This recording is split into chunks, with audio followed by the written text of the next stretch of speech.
Let's break on Jasmine, Claudia, and Dustin. Yeah. What's up? Hey. Hello. What you eating, Claudia? Eating out the girls like usual. No, that's right. Right here. That's right. What's going on? Not Hello. just eating stuff for girls. I cannot. You look good, Claudia. You have a ponytail. So, what mood are you giving today? You had a good weekend, and you just wanted to like. I'm giving Jeannie I great wishes. Mm-hmm. Yes. That's right. Y'all better rub her lamp right. Genie in a bottle, baby. Really, I took out the sewing and I didn't feel like spending $400 to put another one in. So I said, you're going to get this $40 ponytail tonight. That's all it is. It was laziness. It really was no master plan, but I just made it seem like one. But yes, hello, everybody. Happy Pride. Mm-hmm. Happy Pride, guys. Thank you. Almost the end of Pride. Happy Pride to Donald J. Trump as well. He, as much as he tries to deny, we know you are one of the girls. We don't want him. He needs to just embrace it. Stop playing games. Every time you talk about men, it's like big, strong arms and legs. His leg was hard as a rock. He ain't touched Melania since they conceived Baron. I'm just saying.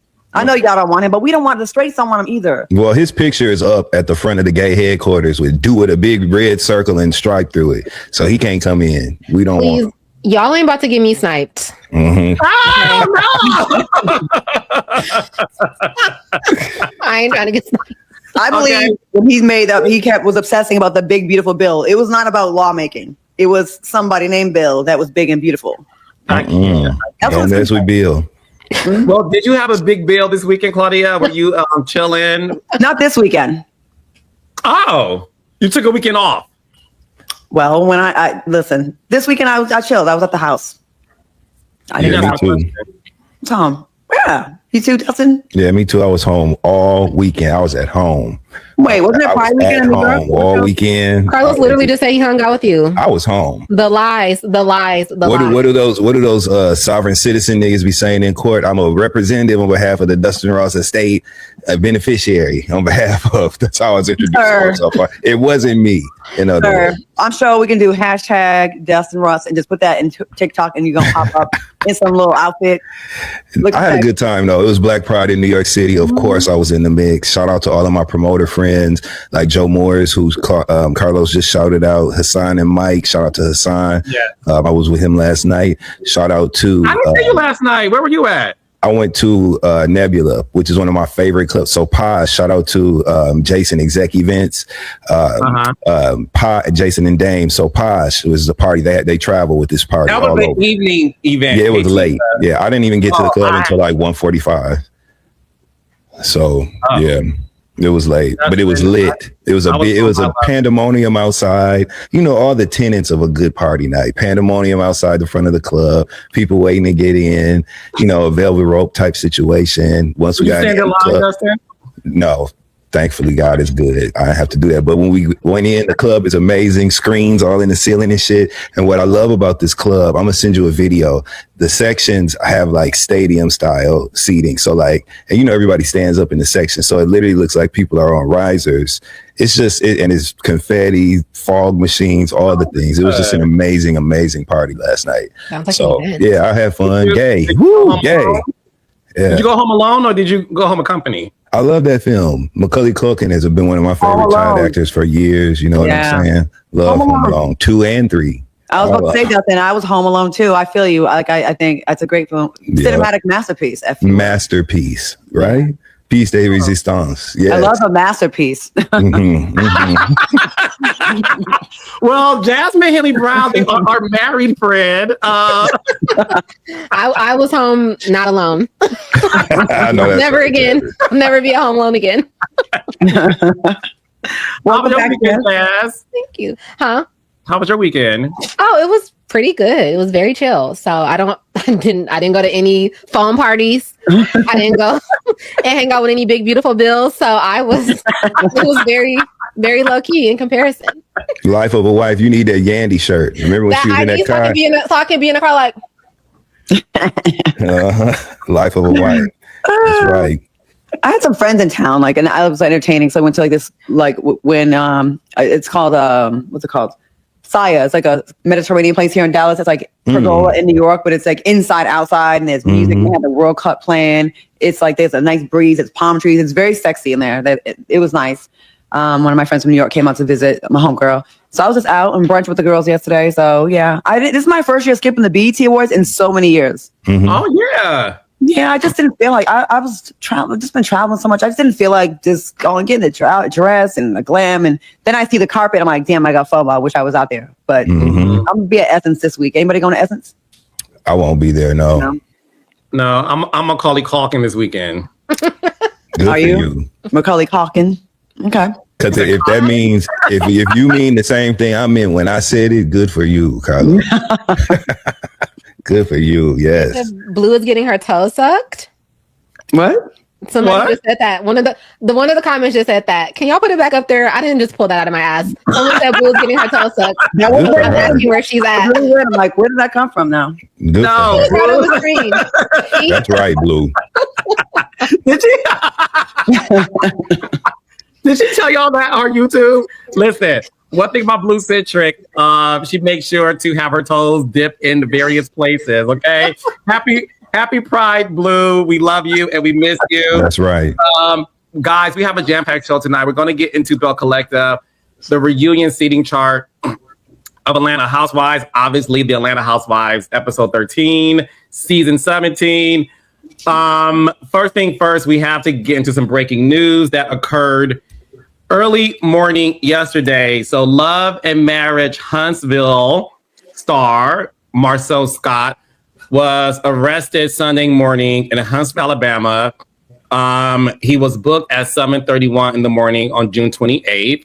Jail records show he was booked on charges of third-degree simple assault, harassment, and an alias writ arrest for a misdemeanor. He was released from custody at 9:58 in the morning.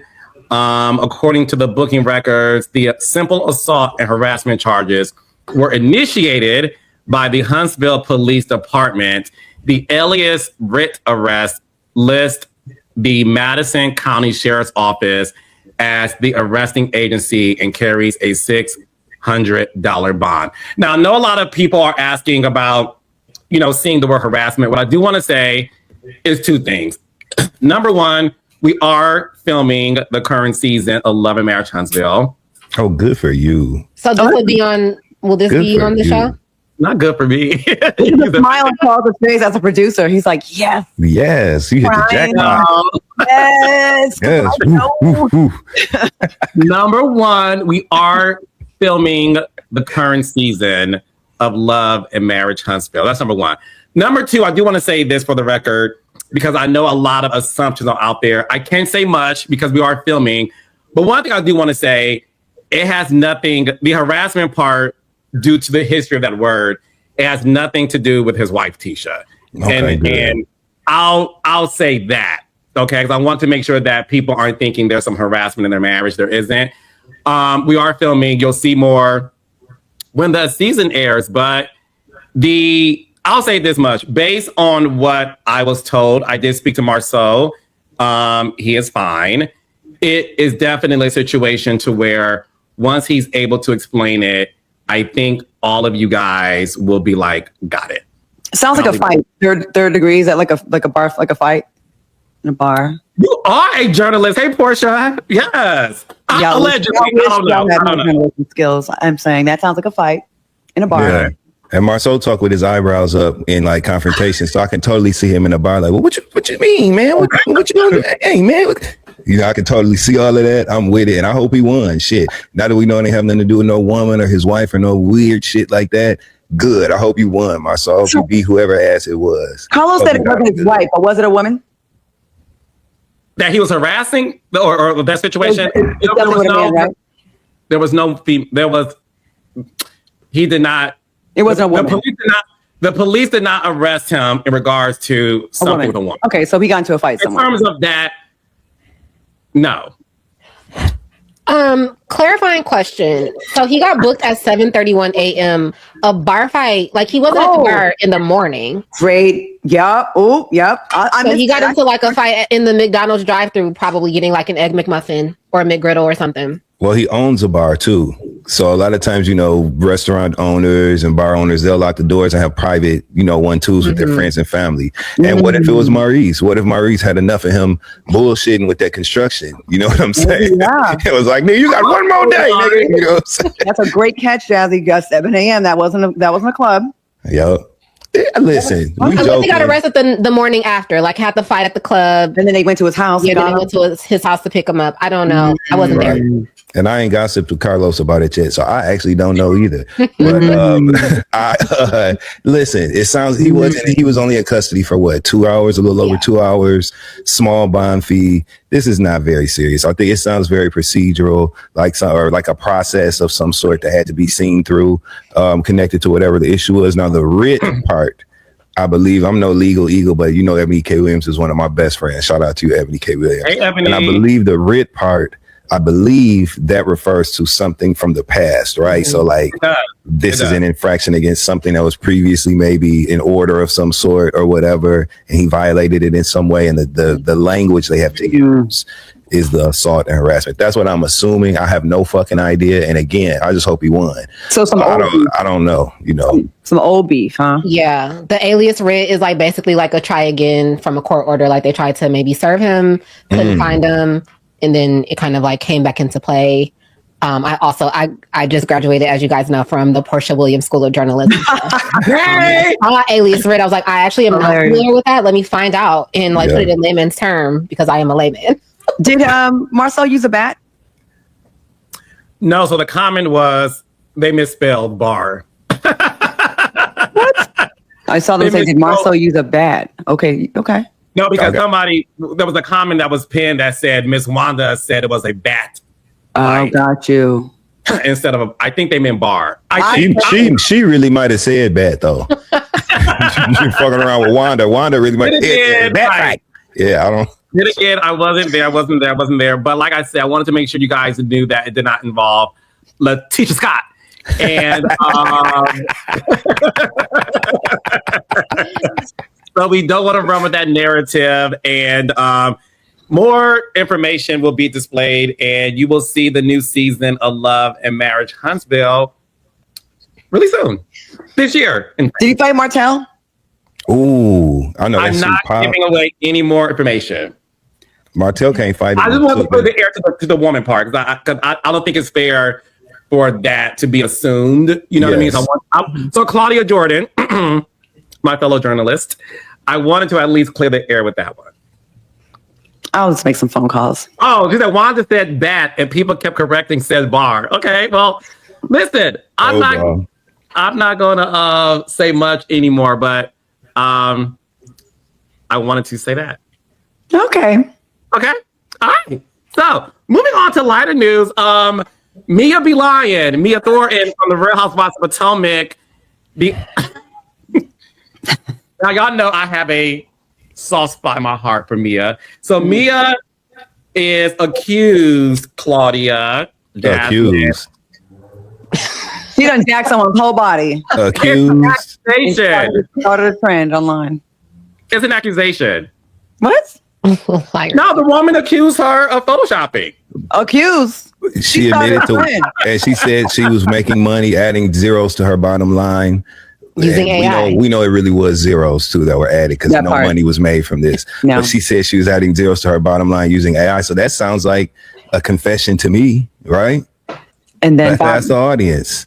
And then Bobby Lights put his head on the body than I did, and some other people, and everybody just went. It's hilarious. Now it's funny. I've seen a few people. Tamara Judge. Gibson did so many. He started a little. What do you guys think about that? Because, so Raindrops, in case you've been living under a rock, Mia Thornton was trending all last week. Sheree Whitfield, Tamara Judge, Claudia Jordan, Bobby Life, Malaysia, Tammy Roman, Bambi. A lot of people superimposed their face onto this influencer named Sophie, who is a beautiful woman, by the way. But I want to be able to show you guys exactly what I am referring to. So this is the photo. How embarrassing. How embarrassing. Same person, everything. Same hand pose. Come on. Yep. And she really posted that shit in real life. Got kids, 3 children, right? That's funny. And she doing this kind of bullshit at the crib. Sitting on a couch she stole out that other house when she did Justin Ross. Oh, God, and a stolen body. And a stolen post, because both of them stole that from Erica Campbell. Everybody remember when the church lit her ass on fire when she had on that white Hervé dress and she was posed just like that. I believe it was for help, you know? And she was standing just like that with her hands like that. And all them church people were up in arms, okay? Because of that post. So both of them then stole from one of the Marys. Back to a reality show, because you need delusional people like this. Like, you know what I mean? Like, it's good for TV. I mean, it'd be frustrating to be your friend. Mm-hmm. Like, you gonna be there in 10 minutes or not? I'll be right there. You know, she lying. And come tomorrow. Right. You can never trust her. My question is like, what did she think was going to happen? Because isn't she like an influencer, like a content creator with like a larger following? Yes. Did she think people were gonna? You gotta steal from somebody unknown, like a lot of the big celebrities do. You know what I'm saying? Right. If you Is got, that true, Claudia? I hear they do. I wasn't at the BET Awards this weekend, but I hear the big names be doing that. You know what I'm saying? Doing what exactly? You know, they steal content, they steal ideas, they steal inspiration. A lot of times, you know, big bank take little bank. A lot of times, a bigger name will steal a song and make it and pretend it's. You see these lawsuits all the time. You know what I mean? But stealing a body is crazy. Kind of crazy. That's another that's line. Insane. That's insane. Mia, okay, so Mia has denied it. She has said that she is too busy making money. And Is that a denial though? Is she still with Bobby Valentino? she didn't state that in her statement, Claudia. I would love to see that wedding. I would love to see She was on every one of them pictures I seen of her and Bobby on that boat. She was on the tip because of that weight distribution. Yeah. Between the two of them, she had to be up in the front to hold it down, the mast of the goddamn boat. So they would have done a seesaw, flipped off the water, and then he'd have to have a life vest on, and she'd have this to. This the kind of shit I'm talking about, though. Mia, you might as well get on stage with me and just do comedy because it's all jokes. Yeah, it's all jokes. She's got a funny personality. I'm dead serious. She should like start training to do comedy. Because at this point, make us laugh for real. You know what I'm saying? All the rest of this shit. And then going out bad, gonna post another picture, right? Where she was sitting at a table. The motherfuckers behind her had 7 and 8 fingers, faces on, lips where the ears was and shit. You know, all that weird warped AI shit that happens. And she literally posted that as something to substantiate her falsehoods. She's hood and it was false, so it's a falsehood. That's what it was. That's really all it is. Yeah, she posted that second picture and was like, what? She's going to say she did the same post too. Like, Mia, that's clearly fake. Like, that's clearly Claude, ChatGPT. Like, it's generated, hun. They said she said that she made the influencer famous. I'm like, Mia, if you're watching, I know you are. I want credit if you post a raggedy ponytail next week. That was me. Like, you're funny. You don't got to do this, man. You don't. Or make a joke about it, you know what I mean? But like, don't take it seriously and don't say you made that person. I think you're great for TV. You wait on Instagram. Like, you should take Dustin's advice. Maybe hit him up. Maybe he can like help guide you a little bit. Y'all can just hold on, Holiday. Hold on, Holiday. Maybe she can. I don't know. She need the help. Basically, that's the point. Yeah. Somebody got. I know them kids was looking at her while she was posting that shit. They was because the kids be on it. The social media. They be like, "Come on, mom." Mama, don't. Okay, but listen. All jokes aside, and let's be real, Claudia, Dustin, Jasmine. There is something to be said, right? Yeah, it is. Sometimes some press is good press, right? No, so the fact that she got caught and is trending is the reason why I think she's so like stupid. Iconic. I think the word. You see what I'm saying? I think the word iconic, just like journalism, is just used way too much. Just like model, just like natural face, like no filter. Please stop lying. I'm so sick of it. Like gaslighting and also narcissist. Accountability. Hold them accountable. Well, hate to say it, but Mia gaslit the hell out of all of us by doubling down on using this AI picture and trying to continue the grift, right? Or whatever this is. I'm assuming there's got to be $1 attached to this somewhere for her. Because if she just did this just to be doing it, then we need to be having it's time to, Carlos, have a real conversation. Okay. Yeah. She is making money. She says she's expanding her bottom line thanks to AI. So I guess there are some type of dollars attached to. She expanded her bottom, not her bottom line. Right on that stolen couch. That's right. If she would have just laughed, that would have actually been closer to iconic. Like if she got caught, it would have been like, ha, you got me. I think it's more iconic to double down on it because I don't know. I find it to be when she doubled down on it. I found it to be more funny because it's sort of like we all like some of our reality stars to be funny Delulu. So I thought it was funny Delulu. But she's not on a reality show right now. This is her real life. So that makes the antics null and void and simply insane. You know what I'm saying? Because she's just doing this shit. She's not doing this to promote a new season of anything. She's not doing this to promote any radio show. She ain't even doing this to promote that back cracking joint chiropractic that she was a part of. This is attached to nothing other than feeding her thirst for internet attention. And that's all this is. And might I add, after my friend and co-host Dustin Ross here, esteemed co-host. Thank you. Award-winning. Thank co-host. you. She used ChatGPT or Claude or whatever, right? We all know, like environmentally, she wasted the water of like a pool just to create an image that she didn't make any money on. So we, the people, we pay. The environment pays. Somewhere there's a lake that's losing water, a bird that doesn't get his last sip of water that day. For Mia to make herself, like really, she could have made her own picture. Like you could use apps to make your waist look smaller or bigger. You can use the Lens app. You can use the Retouch app, you know, if you want to just bring in a little, you don't have to just take someone's exact outfit, purse, hand pose, and then the doubling down. But Carlos King says you're iconic, then you're iconic because I thought this move was. But the thing is this, everybody started to do it. And I did want to see what it would look like if somebody else wore this. So I want to show this really fast. So, I mean, she looks great. See?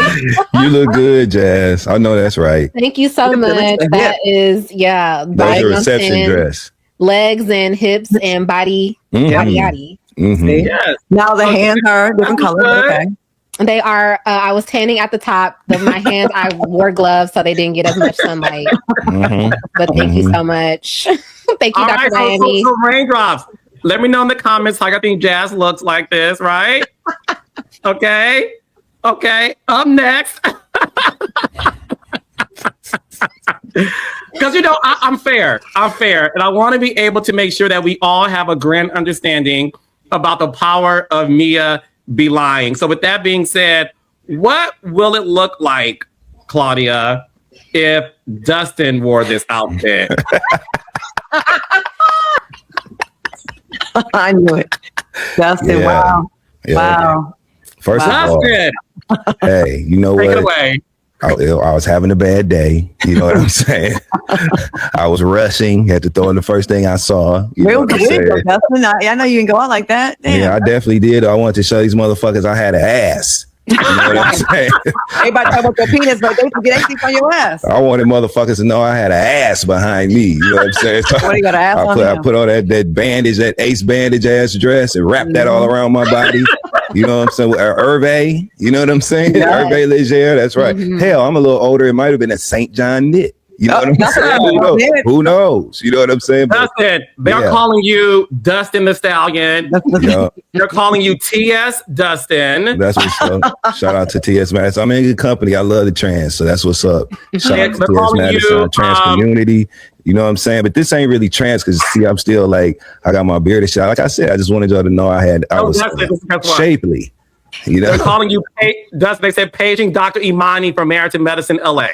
I remember her. She had a bald head like me. That's right. It's giving saucy Dustin. Listen, call it what you want. Call it what you want. Just get out of my way because I walk hips first. You know what I'm saying? I walk just like this and everything. Just with my ass out. Dorsha Williams. That's right. Let me see you walk. Yes. Damn, Dustin, bitch stole my look. That's right. Yeah. That's right. You know, It's room for everybody. You know what I'm saying? I wanted to be your brother in hips. Yeah. So you know what I'm saying? I want to be your brother in hips. I always wonder what it felt like to have hips. You know what I'm saying? So I like this. I know. Yeah, me too.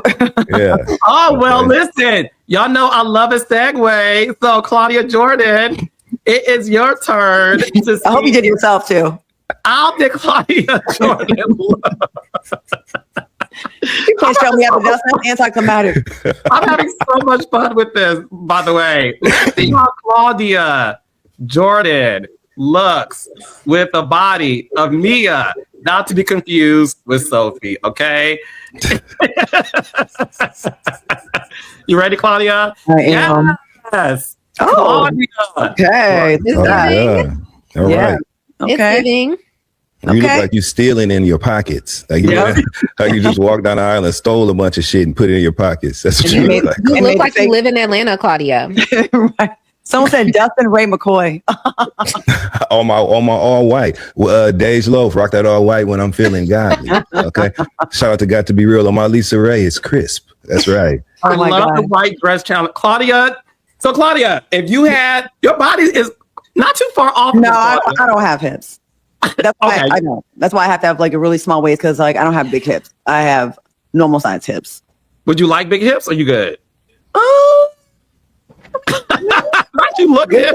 good. You know, I have an athletic build. You know what I'm saying? You know, I'm ready to go run a 5K. I think those girls have a trouble. They can't run no 100-meter sprints. You know what I'm saying? That's too much hips in the way. I'm more aerodynamically designed, so I'm good. A little bit more, but not a lot. That's a lot for me. Okay. I like to be able to walk a runway. Like I like a runway body, like more like me. Slim and trim. Yeah, but they look good though. It's just not for me. It's a lot of ass. Yeah. You look Agreed. good. I don't You want look people good. like You me look just good. for my ass. I want them to like me for my face, my personality. All right. And because I am fair, I decided to join in on the fun because I can't let my boy Dustin be the only, okay? Because that's my guy. And I want to make sure he knew I love you as much as I love me. So here we go. This is Carlos King with Sophie's body. Hold on now. Let's see who wore it best between the others. Nothing got me beat by a landslide. By a hip. But here we go. y'all. There it is. Carlo. Not the blonde weave. First of all, what is that? Kelly. Ramen noodles on the top of your head, uncooked. What is going on with the hair? Yo. No. I have a big forehead. So my thing is, first of all, I am wearing Go Naked bundles. Mhm. Oh, Okay, my hair is by Go Naked. Are And you I have sure? a forehead. So I felt like if I was a woman, you would see my forehead first and then my hair second. All this Carlo. proves is that you've been lying about being a damn vegan because you don't get nobody like that from bean sprouts and lion grass, Wow. whatever the fuck that shit is you be eating. So this, lions. yep, The lion, meat wigs munching in the Monique. back. Yeah. Somebody said Carlos Darby. Okay. Mhm. Carlos Leaks. All right. Carlos Carlos, do Lee- you eat at the Slutty Perfect. Vegan? No, he is a slutty vegan. I have before, but I haven't in a minute. I have. It was actually good too. I've had Never it had it. like several times, and it's good. I've never had it. Yeah. Yeah. Wow, So- Carlos. There you go. All right, y'all. So see, we like to also have fun It on does. Monday Night Live. So Raindrops, let us see your white dress challenge. And shout out, Los was eating beef with Pinky. You guys are the absolute best. Okay, so guys, we are going to now get into Bell Collective. And after Bell Collective, we will get into the seating chart of Housewives of Atlanta and then the episode 13. Okay, so Bell Collective every Friday, 8 o'clock, 7 Central on. Dustin, started with you. I want to get into the Letitia and Glenn of it all. They had a heart-to-heart. You know, Glenn is struggling this season with Letitia wanting to put things in place like a post nut in order to protect her assets now that she is building her repertoire as a star.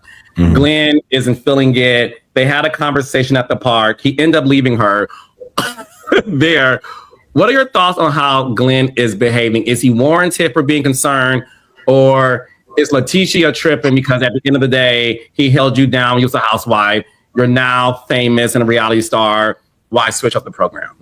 Well, for me, it's both of them, right? Because, day one, season 1, episode 1 viewer here, really, I've been clear ever since we've been talking about this show about how I support them being a couple and want them to make it. I believe they love each other. I believe they love their son and want to be a family. With that being said, I'm sick of both their ass. Okay, I'm tired of them. Number one, Glenn, you fucked up first. Okay, so all these antics and this immature stuff that Letitia is doing, right, to make a statement through her behavior instead of just doing it, right, and instead of doing things to demonstrate her independence, she should just be independent. Just work, be a businesswoman, have all your paperwork in order, and when you do things like introduce a post-nup to the conversation, you have to wrap that in language that is very clear that I'm not interested in seeking a divorce from you. This is for this purpose, especially when you're dealing with somebody like Glenn. Glenn is led by emotions. He's not the most mature person in the room at times. You know what I'm saying? And Glenn will react. Not one time when they were talking did she say to him, I don't want a divorce. I did this because I want it this way. Glenn, not one time did he say in the conversation to her, I don't want to divorce you. I went and met with that lawyer because I was confused about this and that. They're just acting out instead of just being clear and deciding to keep it moving, and it's getting exhausting. So I love them to death, but sick of both of their asses. Okay, Jasmine, as a married woman, what were your thoughts during that conversation? I actually read a comment about this, and the person in the comment was like, Letitia was okay with him providing, and now that she's making money, like she wants to act brand new, she wants to switch it up on him. And I actually agree with that, right? Like for the first, all this time in their relationship, he was doing everything for her. Now that she's able to make money on her own, now it's like, it is a switch up. It is you acting brand new. And I'm kind of with Glenn without all of the context of everything that led up to this. I would think that too. This whole time we've been together, now you want to post up? I know I've done a lot of shit. I've cheated with, half of America at this point. I'm so sorry though. Like, please forgive me. Take me back. But yeah, you want to post up? That does sound like you're going to have me sign this post up and then you're going to run off with your money and you're going to leave me where I'm at. So I understand both sides, but yeah, coming from her, it does seem like a setup for like her actual independence, like you just talked about, Dustin. Claudia? I agree with both of you. And okay, if she doesn't want a divorce, she sure isn't acting like it. First of all, being celibate in a marriage is your first clue that she don't want you no more. And I don't know if it's from being brand new or, not needing someone. That's why I'm so against people getting married because they need someone financially. I'm so against it. And that changes, and sometimes it does. And your attraction does as well. But if you really love that person, like, you can probably have a better chance. You know what I mean? Not saying she didn't love him, but like, the whole dynamic has changed. She is feeling herself now. And maybe when you do get a little bit more freedom financially, then you have more options in your life, right? Like, you don't have to stick it out and then you go. I mean, you've got to know, going to a lawyer and getting a post-nup or talking to them about a post-nup, that combined with going celibate on a show and then sharing that with the world, of course, it's going to make your man think that you already have one foot out the door. And him going back and doing it, going to see a lawyer on camera, it is tit for tat. And at this point, they need to sit down off camera. Y'all want to be together or not? Because if you are, it's kind of disrespectful what they're both doing, honestly. I agree. And they're both being disrespectful to each other. So I don't see I see this a marriage ending. Well, let me pose this question. Somebody in the comments actually said it because I was about to. One of the things that was revealed was, yes, when they met, they were in high school. They're high school sweethearts. They've been married since like 18, 19 years old. She literally was a housewife and she had a job as a bail bondsman, but her predominant job was a housewife. And Glenn would, like most men back in the day and some today, he'll make the money, give it all to her, and she would pay the bills and keep the account. And that's how their dynamic was. She did reveal last season that at one point she only had $4 in her bank account. I'd be acting brand new too if I was her. Honestly, someone did me like that. And one thing that I don't think the girls know this. One thing that happened was we did a paternity test because a woman was claiming to be the mother of this child. we did the test live, and it turned out he was not the father. So there are people who believe that due to only having $4, due to experiencing, one thing to experience infidelity, but to experience the possibility of a child being born within the marriage outside the marriage, I'm sorry. Are those reasons to at least want to say that? I mean, does your position, all this doesn't, but does your position change a little bit knowing what she was up against? No. It only explains their behavior, because this is not solely focused on Letitia, right? It's actually more focused on Glenn, because he fucking started it by cheating. Full stop. Glenn, you interrupted the marriage. You interrupted the harmony of the home. So anything she does after that, really, he has to be the one who has to eat it and be the more mature person to say, hey, let me check myself and swallow my ego and pride to ensure that my family stays intact, because I made a mistake that critically impacted our family. You know what I'm saying? So there needs to be that. I haven't seen that from Glenn yet. I've seen him express it by making songs for her in past seasons and doing different things like that. But that is, how like certain professional occupations do continued education. Like you have to keep going back and recertifying. He has to instate that sort of model with his decision making, right? Because you have to come from a different place, because you're the one who fucked up. So it doesn't really change my stuff. I'm not a person who thinks everybody needs to get a damn divorce. Some people can make it through infidelity. Some people can make it through financial ruin, right? Once they do get some tools and resources to ensure that they're safe from moving forward and have their own money like she did. Right. So I just think there's a maturity level that needs to be present in order for their marriage to continue. And I think it can. I think they don't want to divorce each other. She resents him for some things that he's done, and he's starting to resent her, but he needs to pull back with that and have a better understanding of why it's even important to her to have financial independence. But how does a marriage survive with both people resenting each other? Like, that sounds super miserable to me. Carlos, as you're pointing out, having to get a paternity test for your husband, and then your husband leaving you with $4, like, yo man left you for dead hoe, in the words of Young Miami. That's crazy to me. To me, that feels like you should have been having way more serious conversations about ending things. I'm not a person who jumps right to divorce either, but like a possible baby leaving you with no money on top of everything else that he's done. I don't know. Like, you're saying that there's a level of maturity that they need to give, but they've been together since high school. Somebody just made a comment that she's outgrown him. Like, and then you're saying like they resent each other. That does not sound like a marriage that's like gonna find a happy place again. It don't sound sustainable to me either. Yeah. And honestly, I would have been gone once we're questioning the paternity of a kid. I'm out of here. Right? It's something called being irretrievably broken. But they decided to say, they live in a very different community and environment socially than we live in. Culturally, it's a little bit different in their local area. And a lot of people get married young, and sometimes you do outgrow the other person, but sometimes people don't. Sometimes people just love each other through the different phases. And so, although it wouldn't be my choice for sure, I wouldn't have been married in the first damn place, but they decided to do that. And I just think that they have to like level with each other. You know what? It's frustrating to watch, and I see this situation with this couple as well as with my very own friend Rada and Mike, when women continue to let men get away with infidelity or don't leave them.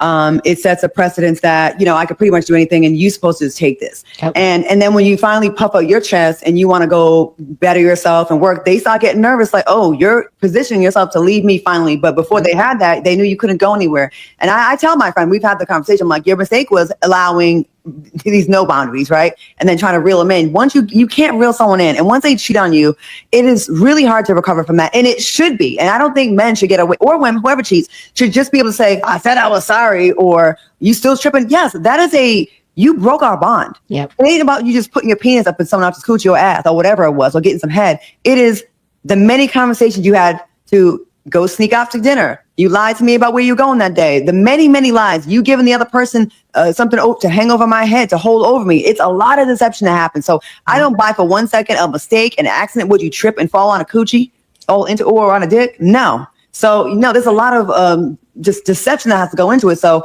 I tell, like, you got to run a tight ship. So, a mistake is, you can maybe come back. But when you just like allow she should have put him through it a lot to get back to her. Because once they do that, maybe they'll learn a lesson. But I kind of feel like once someone cheats on you and they get away with it, it's hard to come back from that. I really do. I do want to ask, with that being said, is it too late for forgiveness when it comes to them? I don't think so. Okay. I don't think so. Not according to what they have presented as how they move. I don't think that for them specifically, forgiveness is off the table, because otherwise one of them would have walked away by now. Obviously, they both still have an interest in continuing the relationship. So, because they've been together for so long, though, like it could be they've just been together. They don't know what to do without each other. I'm not saying that this is the case for them, but if they've been together since high school, they're codependent, right? Yeah. But I don't know. I don't think it's for me to say whether it's too late for forgiveness for them. I don't know these people at all.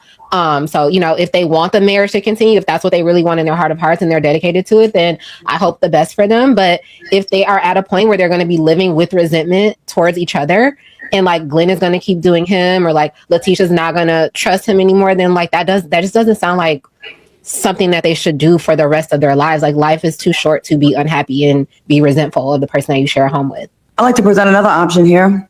And I know marriage of just in life and in relationships, you don't have to ever forgive someone that cheats on you. You don't. I've never in my 53 years have ever taken someone back or forgiven someone or stayed with someone that has cheated on me. Not one time. Yes, you can say that's why you ain't married. That's why I don't look 80.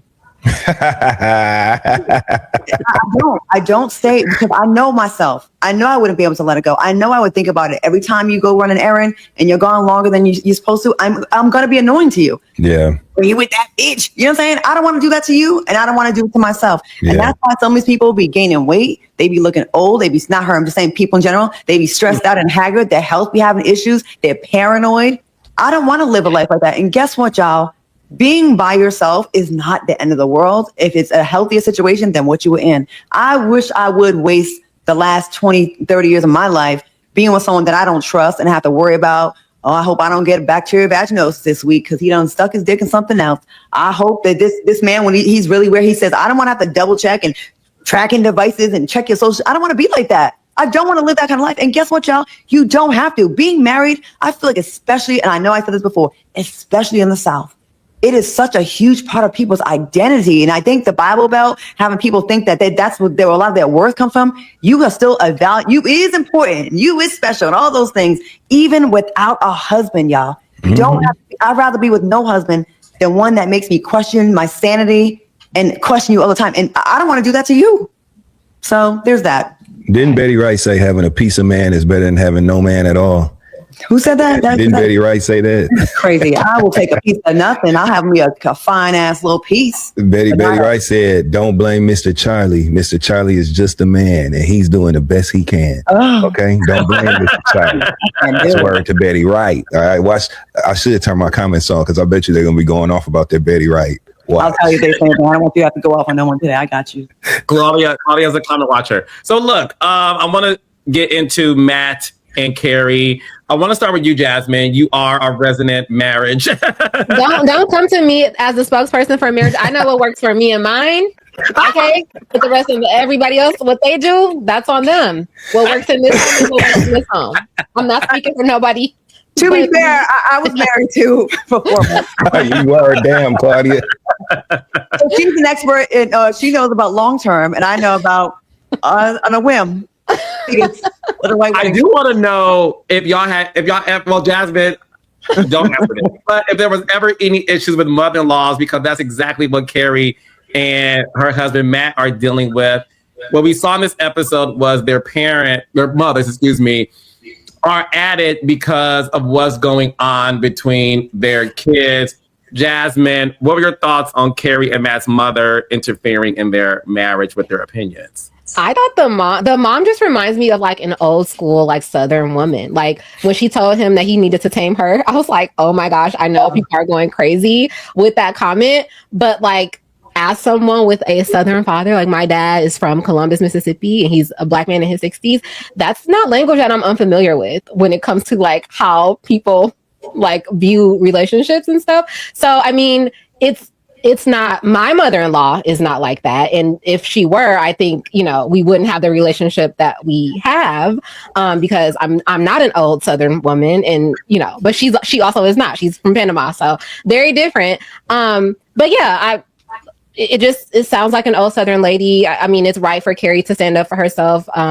If she's an independent woman who wants to work, she should be able to do that. She should not have to just stay at home with the children, as it seems like the mom thinks she should. But I do think that, there's a saying of like, you don't like coming between a man and his mother, right? Like, is always like, you're always going to bump into issues with that. But I do think that a lot of mothers need to stay out of their children's relationships.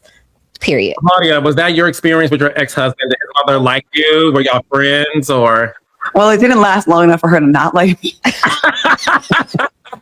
But she liked me a lot at first. We was talking, you know what I'm saying? And the father liked me one time when I packed her son's stuff and had it all by the door. They drove down. They was like, no, just we could sit out. I was like, no, I'm out. They talked me into letting him stay. And then when he came back, then he left just to get the upper hand. I'm like, you guys tricked me. I was already good. He did the reverse, Anyways, but she liked me until that point. Okay, now Carrie is disrespectful to her mother-in-law, but the mother-in-law earned it. The type of woman that would say she needs to be tamed, of course it's going to irritate someone like Carrie. Carrie got her own thing going on, and nobody wants to be told to be tamed. That's what you do to an animal. An animal, yep. Mm-hmm. And you can tell from that mother-in-law, she wasn't tamed very well her damn self. So you talk about taming someone else, and you can't even tame your hair. Like she's doing too much. And I see this like women that are moms that interfere with their sons. Like, I'm like, who's the wife? You or the wife? The mamas be acting like the wife sometimes be doing too much. Mm-hmm. And you got to step back a little bit. Sadly, that happens in our community a lot. Well, half of my community a lot.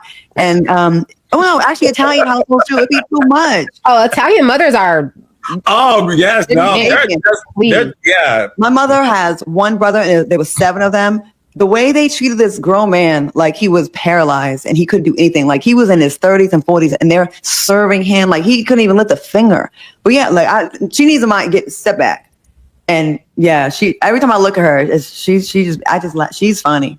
She's funny. Great. Oh, she's great. Dustin, your thoughts? You're the youngest. I am. Right? Mm-hmm. Yeah. Would you say you're a mama's boy?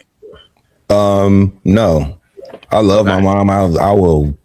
Y'all know how I give it up over my mother. You know what I'm saying? But I'm not a mama's boy though.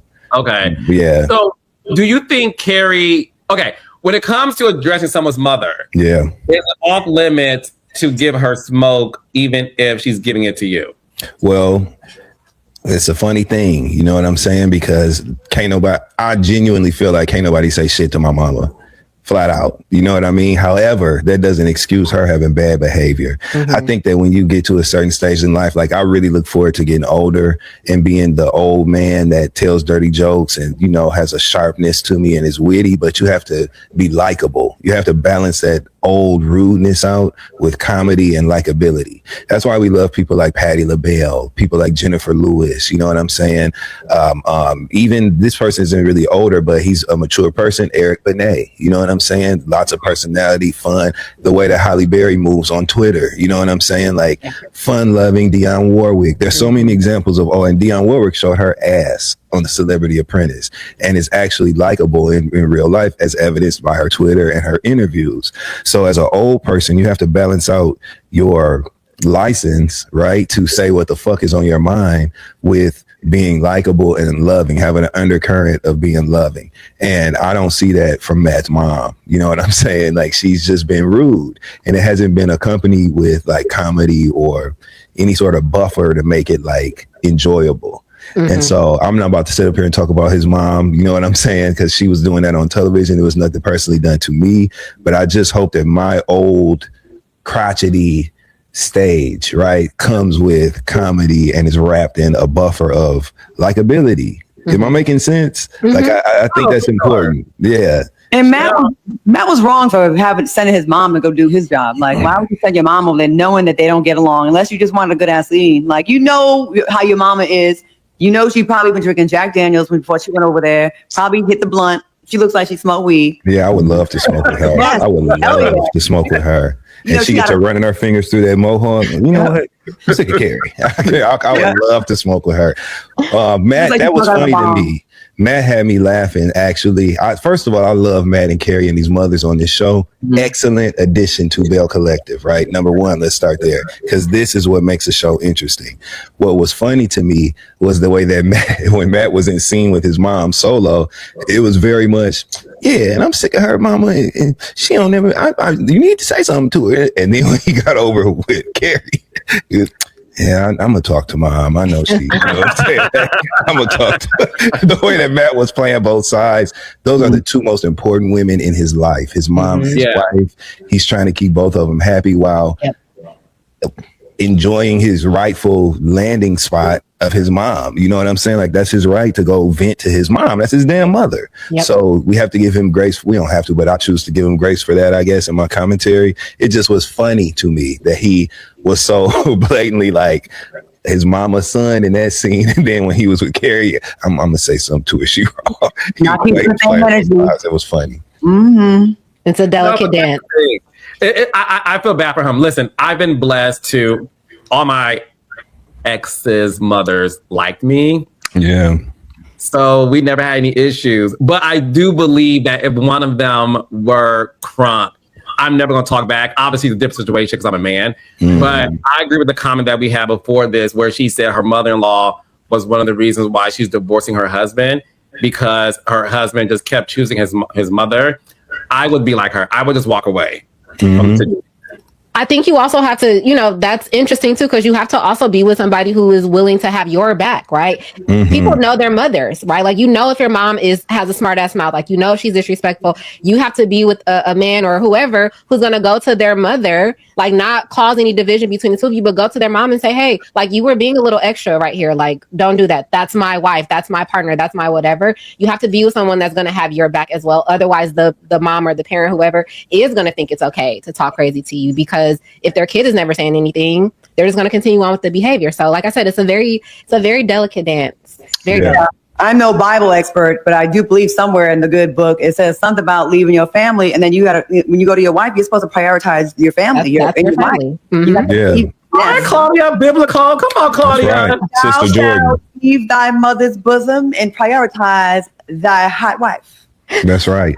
I agree with Claudia and Jasmine. The responsibility ultimately is on Matt, because it's his mom, and as long as your wife is not being disrespectful to your mom, it's on you to manage the relationship, manage the harmony, ensure that there's some sort of harmony. You're the literal bridge. So yeah. So let us know in the comments, raindrops, your thoughts, if you have any issues with your mother-in-law and what advice you would give Carrie. Up next, well, first off, Bell Collective, guys, every Friday, 8 o'clock, 7 Central on. So make sure you guys check it out. Our reunion is coming up as well, okay? Who got cussed out the worst? Carrie. Oh, don't tell us that. Who said Carrie? If I not the Carrie, maybe. Carrie was I'll say this. Carrie was in the hot seat for sure. Carrie was in the hot seat, and we've had other guests come on that. The mama came on? We'll see, Claudia Jordan. Anyways, Bell Collective, 8 o'clock, 7 Central on, because she really have it out. Now, I want to get into the Real Housewives of Atlanta reunion seating chart, because Claudia, Dustin, I, and Blue, we gave our prediction. So Jasmine, still want to get your thoughts on it as well. So I want to show you guys exactly what the seating chart was. And starting with you, Claudia, what were your thoughts on this? Portia and K. Michelle have first chair. And Claudia, you actually predicted that they may give K. Michelle first chair. So your thoughts on all of this? Do you agree with it, disagree with it? And our girlfriend, Cynthia Bailey, friend to the show, she was up in between Portia and Angela. I think Cynthia, of course, should have a priority spot, because she acted more like a housewife than about 3 of them. Okay.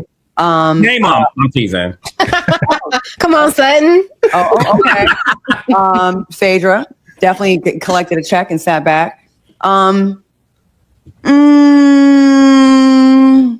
Pretty gave some in the beginning, then kind of fell off a little bit, but I still like her. Who's the third one? K. Michelle. K. Michelle does not deserve. I mean, star name. She has a name, yes. But what did she do this season? She phased out, and I am someone that was surprisingly so rooting for her. Episode 3, I called her a star. Not so much in this arena. Great on stage, great in other reality shows. She kind of like faded back like that Homer Simpson meme into the bushes. You know what I mean? Like I feel like to be in the first chair for a season with Kelly doing all the work that she did, with Shamea was like a ninja in the middle of a circle of everyone coming at her. Like this, you could have put like 3 other people in that spot. It could have been. It could have been Shamea. It could have been Kelly. It could have been Angela. Any damn body. Angela, yeah, like K. Michelle should have been second to last or last, honestly. I have a theory as to why K. Michelle is in the first chair. Because earlier in the season, I tweeted to Andy, I said, Andy, can K. Michelle please perform VSOP at the reunion? And I think she's in the first chair because she is going to perform VSOP. They want to make sure that she is in a convenient spot to do her performance and then sit back down. So that's why we're going to light them tonight, Jazz. We're going to light some candles tonight, baby. Very special, okay? Yeah, Carlos. Okay, Carlos. Is someone showing ass a little bit? You seen that white dress? I seen like you got some white tight pants on. What you got going on over there? That's that dress. Hilarious. It's the hips. Really the hips. Hips don't lie. My brother in hips. The way Shamea was in everyone's storyline and not in that chair is crazy. But you know, the way they did, man.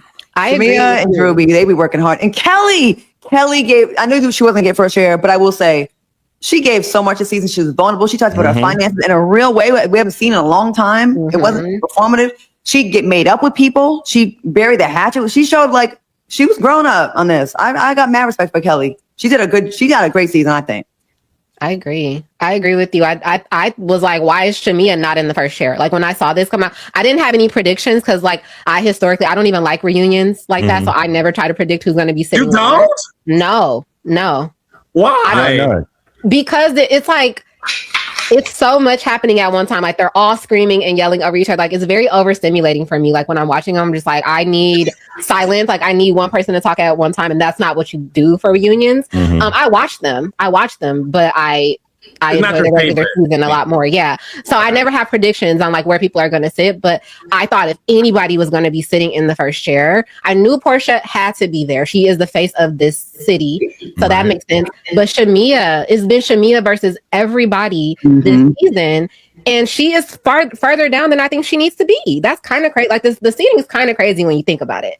I agree. My only caveat is that I am looking forward to seeing Shamea argue with K. Michelle, and it's nothing like a lean in and look to the left, look to the right argument. Remember, Drew was doing that on the last year on the season 16 reunion. Drew sat in Pinky's seat, according to this chart, and ran that reunion stage last year. She handled all her business swinging.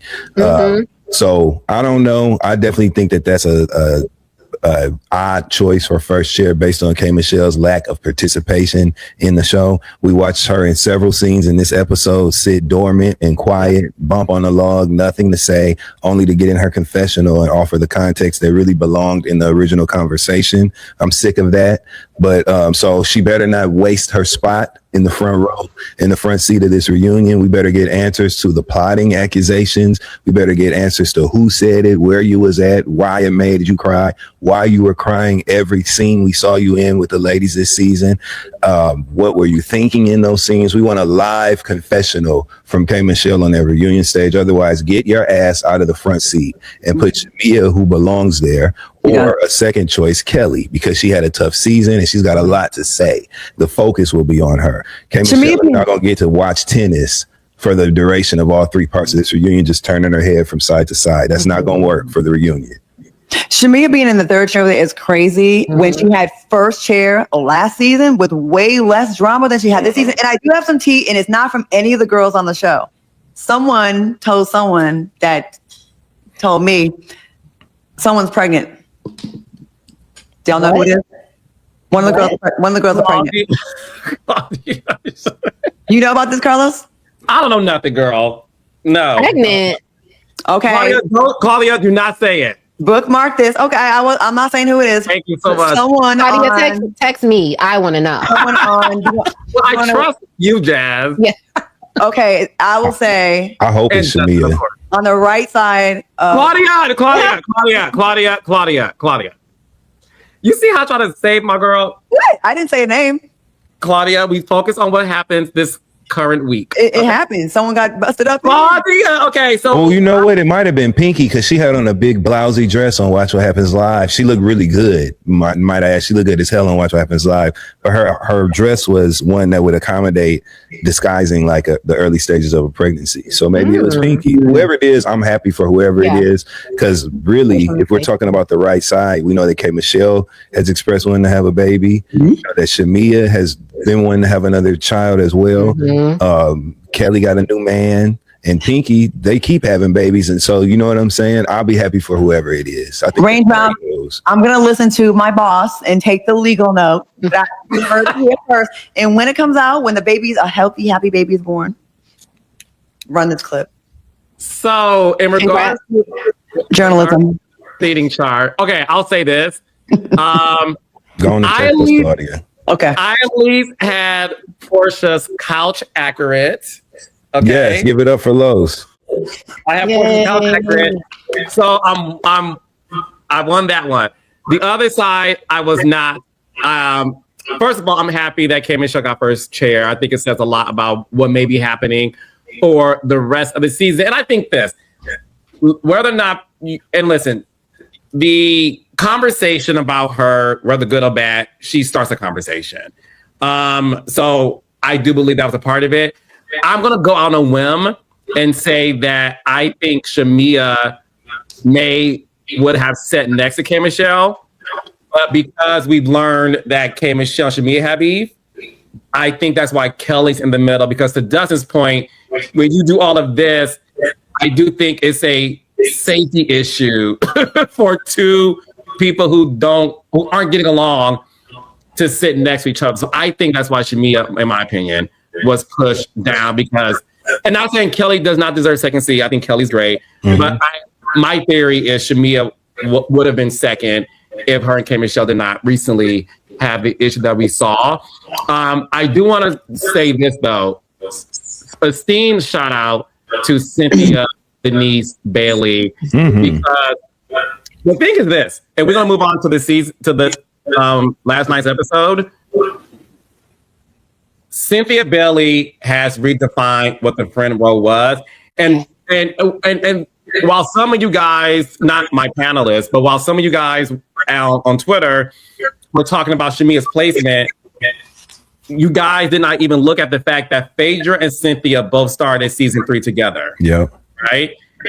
Phaedra left after season 9, came back last season. Cynthia's been on, up until a few seasons ago, came back as a friend last season. I think there's something to be said that a friend surpassed a housewife where they both started on the same season. And that goes to show you the conversations that I think are happening in regards to how much Cynthia is valued. Okay?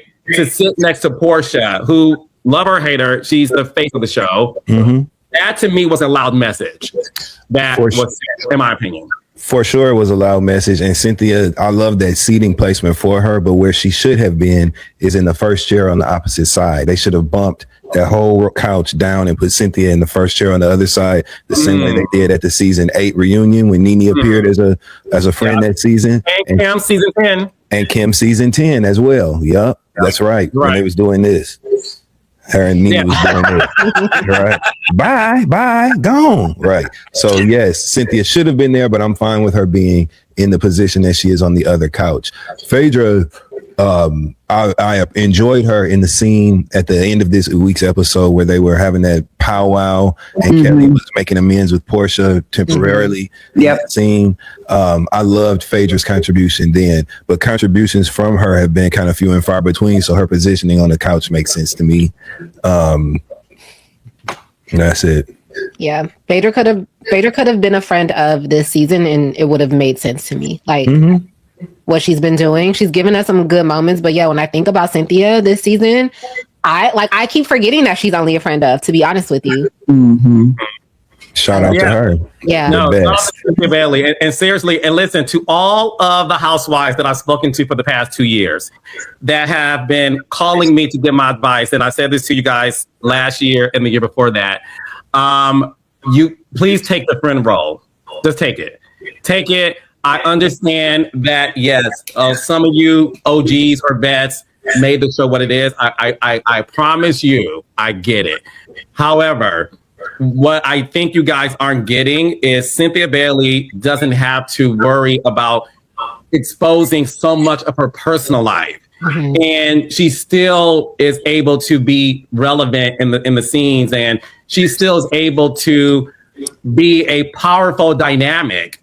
And friend roles back in the day, because I will say this, back in the day when I was producing the show, a friend role was a diss. If you were a housewife that was demoted to a friend of, what y'all don't see the audience is, listen, Marla Hampton dealt with this. Housewives do dismiss you if you're a friend. And I'm not going to sit up here and say they don't. They will literally say in the middle of a scene, girl, shut up. You peachless, girl. Go by. Girl, you ain't got no peach. You here for a moment. Girl, we won't see you tomorrow. So I do understand why it does feel challenging. But what I'm saying is years later, the role is different. Mm-hmm. And I encourage all of my OGs, all of my vets, if Bravo offers you a friend contract, please say yes. I think the reason it's landing differently too is because Cynthia wanted a friend role. She didn't want to be a full-time housewife. So her stepping into the friend role, she's happy. Mm-hmm. And so she's functioning. She's not trying to do things to make her role amplified in the show because she wants to be a housewife. She's being natural. She's happy as a friend of the show. And I think that's the difference. We've never really seen that before on Atlanta. You know, all the friends typically had aspirations of being a full-time housewife, and it showed in their thirst and in the way that the antics and all of that shit. When Cynthia is confident because that's what she wants to do. So take Carlos's advice and own it in a way where you are happy to be there, because then it comes off different on screen. Let me ask you guys a question. Now that we're talking about this, like, Cynthia is so comfortable in this role because she was a vet for a really long time. Like, you don't think about Atlanta and not think about Cynthia Bailey. So she is cemented in the legacy that is the Real Housewives of Atlanta. Do you guys think that there's a world when, like, we've had vets for so long that they need to have a mandatory friend of? Yes, I do. I think Kyle Richards. Jasmine Henley Brown, ladies and gentlemen. Okay, Jasmine knows. You tried it. I'll talk about Beverly Hills next year. Anyways, sticking to Atlanta. Oh, you're good, Jasmine. I will say this. No one's life is that interesting for 15 years straight. It's just, it isn't. And I do think there should be an expiration date on a full-time role. Not that you're not interesting or not that you're not great. I think it's sort of like the water has, run dry and you are expensive. Mm-hmm. So let's obviously pay you less and not ask you to do more. You know what I mean? Like in corporate America, especially after COVID, you had to do more, got paid less. So I definitely think it's not that, but I 100% think there's a lot of full-time housewives that should be demoted that aren't deserving of holding anything in their hands but a friend contract that Cynthia created.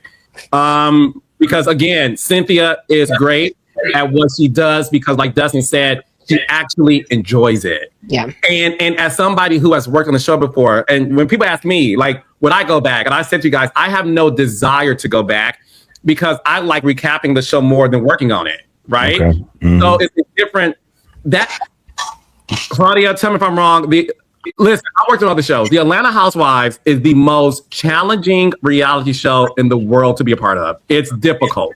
It's a lot of work. I loved it. It was amazing. Right, Claudia? Great time. Mm-hmm. It's a lot of work. So to see Cynthia be like, I get to show up and leave and not expose my relationship. Genius. Yeah. Genius. It is. So I want to get into this episode 13. The ladies are in Scotland due to Portia and Phaedra being a part of Traitors, Jasmine's favorite show on Peacock. Yes. They both are co-hosting this trip to Scotland. And look, I love seeing my Black girls in Scotland. I think I thought it was a great location for these girls to be a part of. And they all look great doing it. It was nice to see, Portia and Phaedra have fun co-hosting it as well. What we did learn in this episode, starting with the first storyline that was revealed, Pinky did reveal that her and Naturi and the team have decided to move forward with Shamea having the role. Congratulations, Shamea. I thought she did a great job when we saw her rehearse for it. Angela said that they all should do a cameo in the movie. Some people took that as a diss. Claudia, what are your thoughts on Shamea getting the role? And do you think that comment was Angela throwing shade?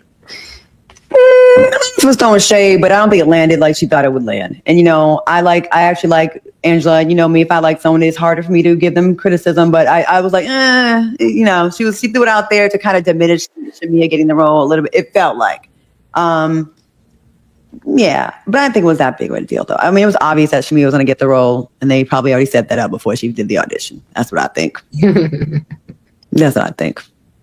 I was wondering if Angela actually said that in response to Pinky making that announcement, because I know, Carlos, y'all producers, y'all like to slice and dice shit up, and we already know there's a storyline with Shamea and Angela not liking each other, so it would be so convenient to put that soundbite like right after Pinky announces that. So I was watching that scene and I was like, I don't know if this is clever editing or if she actually said that in response. If she said it in response, it was definitely some hater shit, but maybe she said it at a different time and they just put it right there. That could be happening. Yes.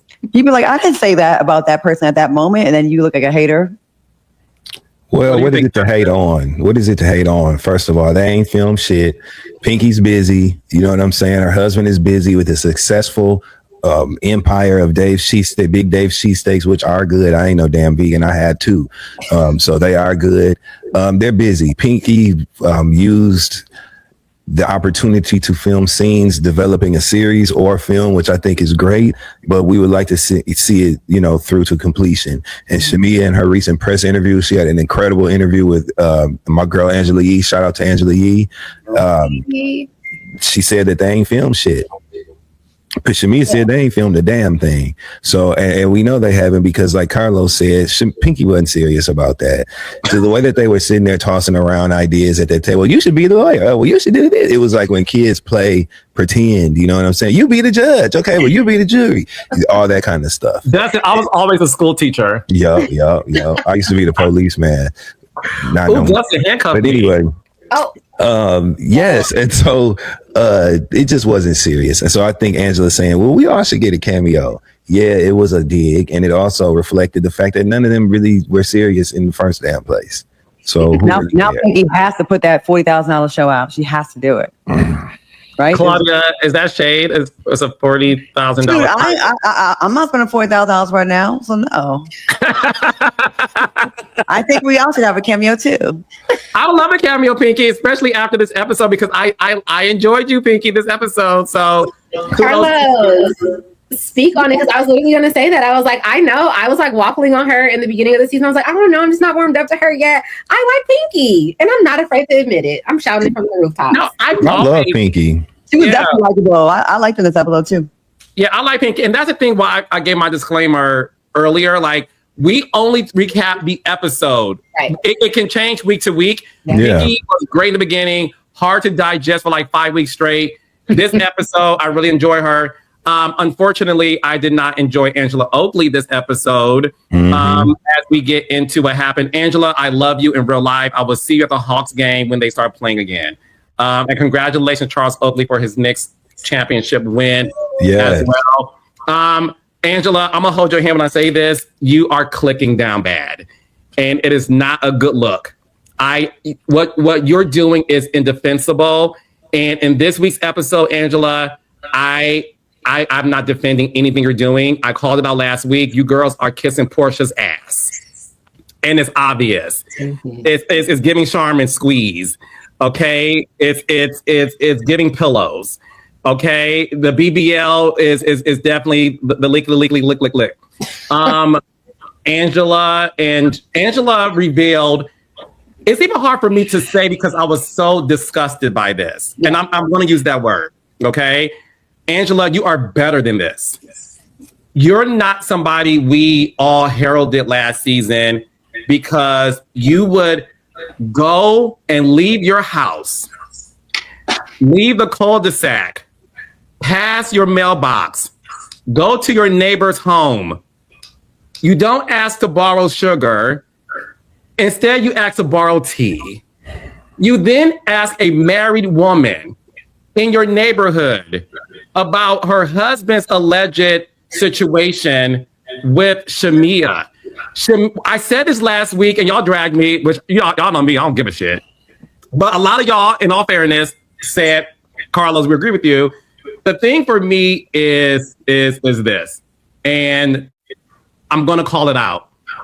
Shamea did nothing to you, Angela, to warrant you investigating her vagina. Thank you, God, for me not saying the P word. You investigating the miles on Shamea's vagina is deplorable. What Shamea decides to do in her marriage is between her and Gerald. Shamea never once said anything about your miles. And I'm all about, eye for an eye, you know what I mean? But Shamea's, because I watched the scene over, because Angela, I was really trying to find ways to help you. I'm helpless. Because Shamea only made a comment about Charles being outside, y'all being outside, whatever. And whatever happened behind the scenes, unless Shamea did something so disgusting, this is Housewives. This is not Reno 911. I don't want to watch my Housewives investigate a woman's past for the sake of bringing up. And it made me think about your playbook, Angela. And this is when I said, Angela, I got your number. When you told Pinky, let's talk about the girl in the basement, I now have realized you investigated Pinky too. And what you have is a Mean Girl book in your home. And you have information on all of these girls so that if these girls decide to come for you, you have things to say. Because when you said Pinky had a girlfriend in the basement, we laughed at it because it was so ridiculous read. I now realize you find information on people and you can't wait to expose it. And for that, I can't respect it. I still love you as a housewife, and hopefully you'll get past this. You went on Twitter today saying stay tuned. I don't care what Shamea has done. My point is investigating someone's vagina miles for the sake of a read is not the type of show I want to watch. And that's how I feel. Yeah. What else are we supposed to say after that? Whose home phone is ringing right now? That's my motherfucking doorbell, and I'm so goddamn mad right now because the raggedy motherfucker who's outside pushing it is pushing it for all of the units in my building because I'm trying to get in here, and I really wish I could open up my window and cuss their motherfucking ass out like I want to right now. I feel so much better now that I got that out. I was hoping. Let me get this out. To you Portia fans who have, first of all, some of y'all need to go back to school. Just because I said they want to kiss Portia's ass, no one's blaming Portia. You guys need to get your head out of Portia's ass. It's disgusting. No one has said anything bad about Portia. Y'all love, if anybody says anything about Portia, some of you fans are so dense that y'all don't even realize no one's dissing her. I said they're kissing Portia's ass. No one's blaming Portia for her ass being kissed. Right. Wake up, go to school, read a book, have common sense. You guys are less than smart. And it's getting, quite frankly, annoying. I love all the girls. Okay? I'm a fan of all the girls. At some point, you got to call the girls out for these episodes. No one is saying Portia's to blame. Cut the shit. You guys are annoying us. Stop it. We're allowed to have an opinion. You guys are really... The S is silent. Cuss them out, Carlo. It's annoying. You guys say the same thing every week. It's like, no one said anything bad about her. You guys need to go ahead, Jasmine. They be stuck in their family. They have their strong opinions, Carlos. I definitely have been at the receiving end. I definitely see what you feel. What were we saying, Jess? Well, you deserve it. I'll tell you that. I do. I'm joking. Y'all want to make me Marsha. We're like brother and damn sister. so bad. Go We're ahead. like brother and sister. Me and Claudia can joke on each other, and that's fine. I love it. I love the dynamic. No, so I saw two threads that I wanted to bring up that I thought were interesting regarding the dynamic between Angela and Shamea. So at IMBC Beck, I think, _ Now I sound like one of George Bush's victims who can't read. I don't know what his name is, but you know who you are. She asked if Angela was jealous of Shamea. And then I saw another thread, and this one really got me. This one said, Angela wants Shamea. She's attracted to her. It's like the boy who picks at the girl in elementary school because he likes her. That's all this is. And that was from _TaylorMade 777. Now, I'm not saying that I buy into it, but I am saying that was a very interesting theory to throw out, because it is like, what is the issue, Angela? Like, you know what the issue is? The issue is that they were on that trip wherever they were, and Angela heard Portia and Shamea talking shit outside of that window about Angela. They were talking about Angela, and they brought up Charles as a way to dig at Angie. She better have caught playing with me before I fuck Charles. And Shamea was out there laughing. And I have known people who have been in similar situations where they gonna handle it with the one person, but that motherfucker that was over there laughing and egging it on, you know what I'm saying? It's a lingering anger there. And I believe that is simply rooted in that. And she decided that I have to have, Angela is very strategic. She appears to be. And yes, she failed miserably. Yeah, right. She failed miserably in this episode. There's really no excuse. To me, I chalk it up to being a new housewife and just trying to apply strategy as opposed to just being herself, which is when she really shines. So Angela doesn't have to try hard. She just has to be herself.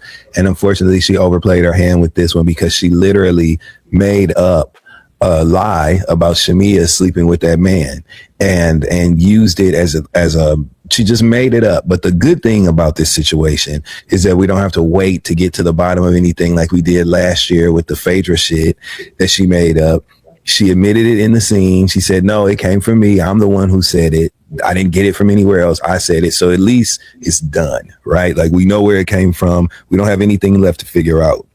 But it wasn't Angela being a good housewife. And she's been a good housewife before. The vendetta against Shamea is getting old.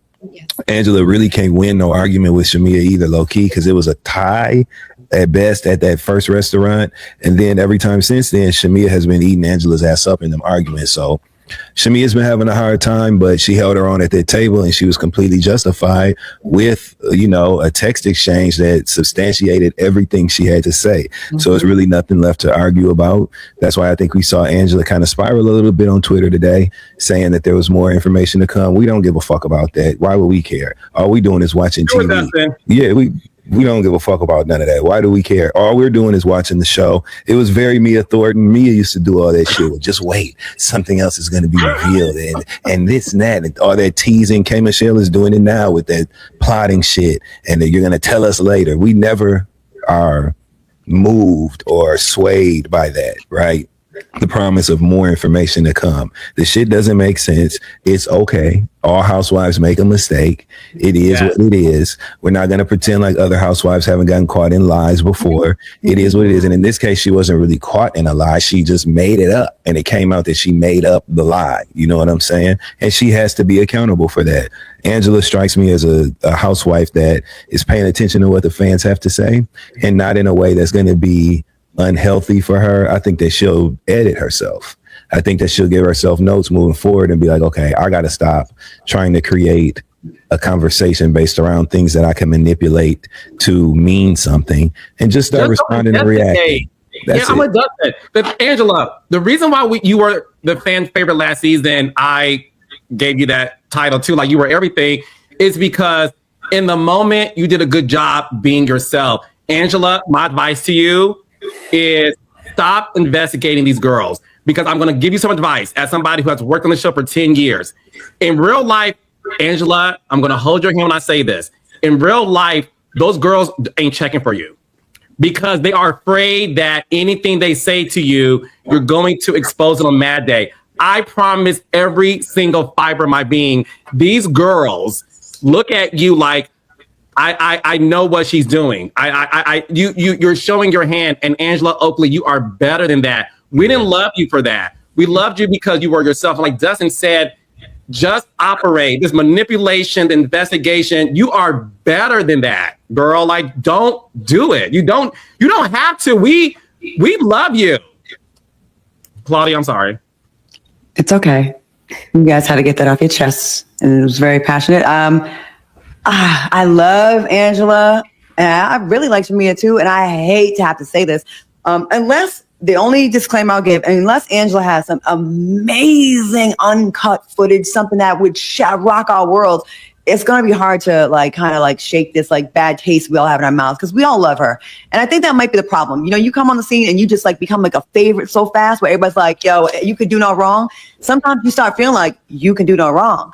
You know what I mean? And sometimes when you look at the fans, and certain fans want you to always be aggressive and read someone down. They think that's the one note that you're expected to do at all times.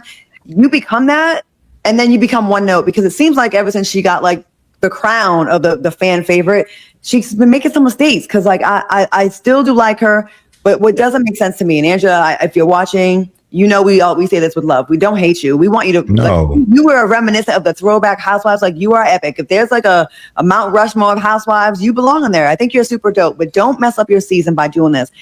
Having this, I try to understand the beef with Shamea, right? Can Shamea be annoying with certain little antics and stuff and be like, yes, but they are. Absolutely. You can make an argument with every one of them. You can make an argument with every one of them doing something that's a little bit, all right, why are you always twerking? Why your wig always lifting? Why you have so much makeup on? Why you always say the same thing? Why you always crying? Everyone got something about them that could be annoying, right? But yeah. Angela, you have all the makings of a great. The fact that you're still mad at Shamea for laughing when Portia's the one that said she was gonna fuck your husband, but you do show the capability that you can forgive someone and move on, which I think is great.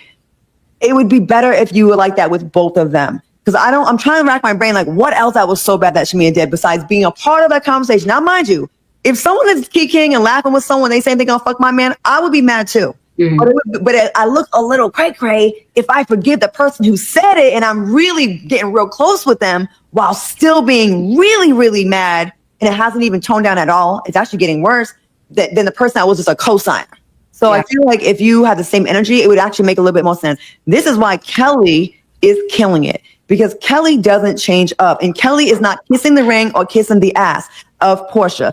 And Portia, I don't think it's Portia's fault, but I do think Portia is reveling in getting, you know, when you some people, you got beef with people, you go get cool with one of their friends, you look like the good person now. Everyone's on your side. She's gathering, and it's such a whether she's trying to do it or not, everyone is now over on Portia's side trying to leave Shamea, and then Shamea is on an island by herself. And, you know, it's really, I don't know, I see that play coming a mile away. But I think the girls will get more respect for themselves. And even Drew, Drew, you know, I fucked with you, I like you. But all y'all were so quick to kind of run over there, which I do like y'all getting along. I don't get me wrong. And it's not the Portia thing. Standing your ground on principle about things and not rushing so fast makes you look like less of an ass kisser and less of a follower. That's why Kelly did it the right way. She still found a way to kind of squash the beef with Portia, which I think is dope, but without doing it so fast where it seems fake. And Angela, I don't get it. It's really I'm really okay, am I missing something here? Why is the beef still happening?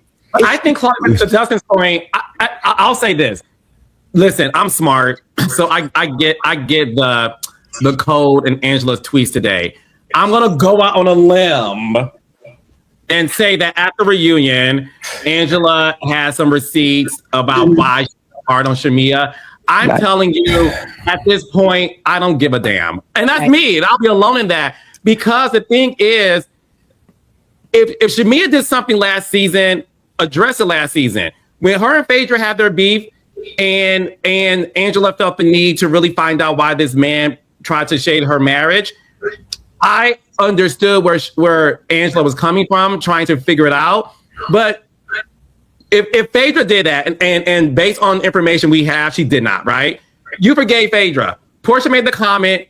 Portia apologized. You forgave her. People are saying, well, Shamea's never apologized. I don't know why Shamea should apologize. So, because some of y'all, again, pick your favorites, and y'all don't have common sense. If y'all want Shamea to apologize to Angela for making the comments about Charles being outside, then Angela, common sense guys, should apologize too. So what did Shamea say that was so bad that when Angela won that read by 1 point, she can't apologize to Shamea also? And I'm gonna skip to the end and come right back really fast. I said this weeks ago. Portia respects Kelly. Yeah. Because what y'all don't know about Portia wants to make a good TV show, even if it's at her own expense when it comes to shade. Her and Shamea aside, because that's like me and Dustin fighting. It'll be, y'all will cry y'all saw me and Dustin fight because that's like we're like family. So nobody wants to see Shamea and Portia fight, but Portia can respect that Kelly, who is 5'0" on a good day, is able to come at her, which is why at the end Portia apologized, because Portia's like, I ain't tripping off of you, girl. Like, you're good TV. You got me activated. I'm earning the millions I'm making. So you want to read me in my vagina? Let's go to war. But the thing with Angela and Shamea, I'm not understanding what's going on. And to continue on with this conversation, there's one point though, Los, that needs to be said. The same conversation is being had about Angela's incessant beef with Shamea. Shamea's doing the exact same thing to Drew Sidora. Okay. It's a beef that has nothing to do with her. She's beefing with Drew over her and Portia. She started beefing with Drew in defense of her friendship with Portia and in defense of Portia, and she's continuing it for no reason. So if Angela's going to stop coming at Shamea, who I love on the show, then Shamea, who I love on the show, needs to stop coming at Drew, who I also love on the show, because they're both the same. They're akin to each other. They're both unsubstantiated beefs that have gone on and lingered way too long, that have gotten dull, that are now becoming burdensome to viewers. You know what I'm saying? Like, so the same whacking that we're giving Angela for the way she's doing Shamea, we're also going to have to address the way that Shamea is continuing this shit with Drew for no reason. Yeah, it's like need to stop. It's like it's something being left out of the editing, because like, I agree with that too. And then sometimes you think they like neutral, then someone will talk some shit in a green screen. You're like, oh, stop. Like, because honestly, I loved seeing the moment where they start getting along. Like, I love when they were all doing the Soul Train line a few weeks ago. And I also really, really loved the moment between Kelly and Portia. Honestly, I thought that was like super dope. And I was hoping like maybe that can lead to Shamea and Portia at some point, if, you know, because Kelly and Shamea are kind of like, you know, connected at the hip. They're real close. I would love to see that, because like, it's cool when it's like fun, argument, fun, argument, not argument, tiny bit of fun, argument, tiny bit of fun. Like, it's enough at this point. Like, then the things it's not even like life-changing things where you screwed my man or you took my money. It's little things like it's little shit. It's all stuff that could actually be fixed. Like, these are all fixable issues with all the girls. I don't think anything here that's like that's like so bad that they can't get back on track. Yeah, I think the ladies need to, like, Shamea, for whatever reason, seems like an easy person to pick on. Like, I don't know if it's because she's kind of cringy, right? You know, you have that one friend in the friend group who's like super annoying all the time. So like, if you want to direct some smoke at somebody, she's the easiest target because everybody else in the group already thinks she's kind of annoying anyway. I hate that. Shamea kind of plays that role within the friend group. But what I didn't like too was when Angela was on the phone with Ashley, and Ashley said the thing is like, oh, you asked me if I had dirt on Shamea. You could see that Portia and Phaedra clocked it, because Portia like looked around and she nudged her. She looked around. You could see that she clocked it, but then they didn't like say anything when they went back out with the group. I don't like that, because now it feels like there's a concerted effort to kind of like continue to isolate Shamea, when like it was clear as day that Angela was the issue with this whole thing. And I wish that Phaedra and Portia, being the veterans that they are, knowing that Angela really wants to still be down with them, they could have called Angela out for that and it wouldn't have affected like their relationship. But I feel like in some way they kind of want to keep the issues going with Shamea a little bit. Yeah, I like her. Can I play Angel's advocate, right? And this is me being real about this. I don't think it's Portia's job to save Shamea from getting dragged. Because the thing is this: if me and sorry, Dustin, if me and Dustin, you had me in a dress already this week. How much? What else can you do? Twist the knife, Carlos. Come on. Yes. So let's say me and Dustin are the best of friends, and we had a falling out. Although I could see Claudia and Jasmine reading Dustin, I don't fuck with Dustin anymore. So I don't care about Dustin and what happens to him. So I personally drag me up if I want to. I don't think it's Portia's job to have Shamea's back for the sake of right or wrong. I will be honest. Anybody I fall out with, you on your own, bro. Like you're even if you see wrong is being done to that person. I go if I don't mess with you in my real life, if I invited you to my home, episode 1, whether it was strategy or not, I did it, right? And I'm keeping it cute with you. Like I'll fuck with you, but we can coexist. I'm not defending you. You did not invite me to your home. You did not even have enough courtesy.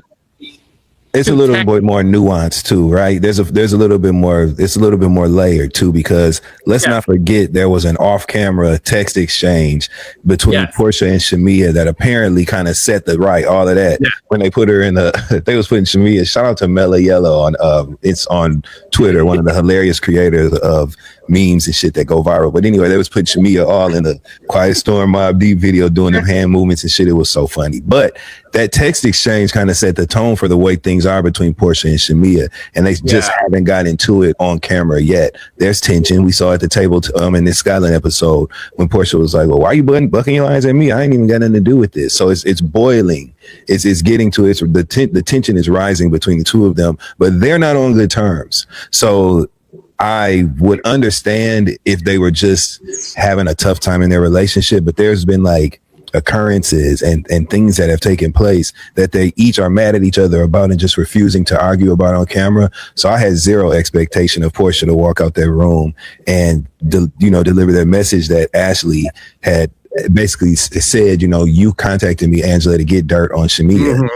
I didn't expect Portia to carry that outside, and I damn sure didn't expect Phaedra to. Phaedra's still mad about the season 9 reunion couch argument when Shamea looked beautiful in that navy dress, Groupon plastic surgery, navel to the side, the St. Regis, buying a pair of shoes, all that. Y'all remember Portia hooked me up with an African. Y'all remember Shamea and all the things that happened in that season, the head doctor accusations, Shamea saying that Phaedra had flirted with her husband at the time. They don't like each other. They're playing nice for the sake of the show, and they even admitted to that on the reunion stage last season in season 16. Like, hey, Shamea said, you never really addressed the things you said about me. We're moving on. You apologize here. We can move on. So that's still underneath all of that. And they don't like Shamea. Yes, and that's why I don't think Portia owes Shamea anything. Now, I will say this, and I'm on Claudia, you can go next. Jazz, when you mentioned the nudge Portia gave Phaedra after Ashley said Angela wanted to dig dirt on Shamea, I took that nudge as, see, bitch, we can't trust this hoe. Like, see, bitch, no.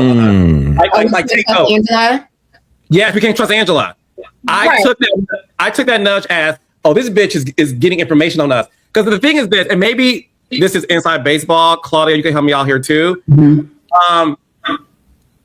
The Atlanta housewives specifically, every time they film, they are sitting on ready for someone to say something outlandish about what they may have heard, right? I took Portia telling Phaedra she can't be trusted. Like, we're gonna keep it, like Dustin said, we'll keep it cute, but girl, we will never tell you anything that is a secret. And last thing, Dustin is right.